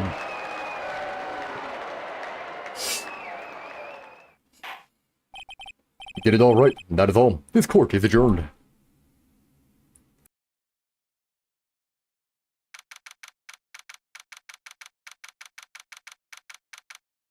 January 8th, 4:10 p.m. District Court, Defendant Lobby number 1. Now please, for the love of all that's holding this bird, can you not get caught again? Mr. Wright, I'm at a loss for words. Thank you, sir. Congratulations, Maggie. I was so mad when Mr. Wright landed me in all that trouble months ago. But now I feel like I can forgive him. Hey, that wasn't me, Maggie. That was the tiger. Look, Nick, in the doorway. Detective Gumshoe. Oh, guess I'll be heading off then. See you around, pal. Oh, wait. Detective Gumshoe. I want the happy end. Oh yeah. Congratulations, Maggie. Thanks, yeah. Thanks. Thanks. I knew you were innocent all along. Why didn't you say that in your testimony then? Oh, well. I was. Well, guess I'll be heading off then. See you around. Wait up, detective. He just ran off. Maggie, why are you being so hard on him? He busted his butt off for you. It seems to him that we got the medication bottle. That wasn't even of any use, but it's only because Mr. Wright used it so cleverly. Detective Gumshoe was just running around in circles. Poor guy. Hope it goes well for them. Poor guy. Looks like she still isn't ready to forgive him. Can you put in a good word for him, Nick?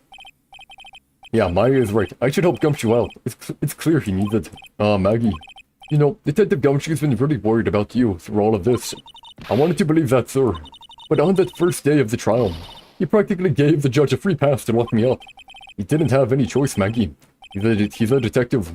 He asked to report the facts. He doubted me, that's why. He thought I might have done it. I've got to prove to her that Gumshoe really cares about her. I know, I'll give her a little present to celebrate her freedom, yeah. The food! A tenderly handmade lunchbox fills the stomach with love and plenty of weenies, yep. Here you are, a present to celebrate your freedom. Isn't that a present from Detective Gumshoe made with a ton of love? He said you lost weight and he was worried about you. Detective Gumshoe? I actually really like weenies, you know. I can't make that noise. Did you guys hear that? I'm pretty hungry myself, you know. Yeah, the trial dragged on a bit today, didn't it?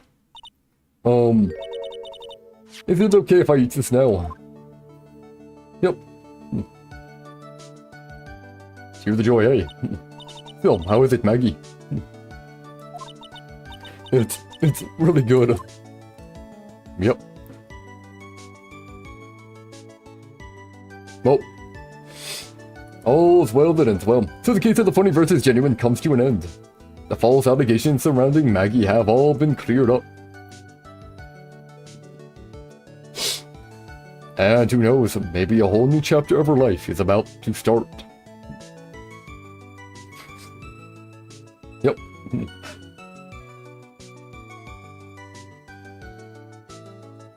Episode 3, Recipe for Turnabout, the end. Turnabout beginnings, hey, it's Edgeworth again. A brand new episode has been added.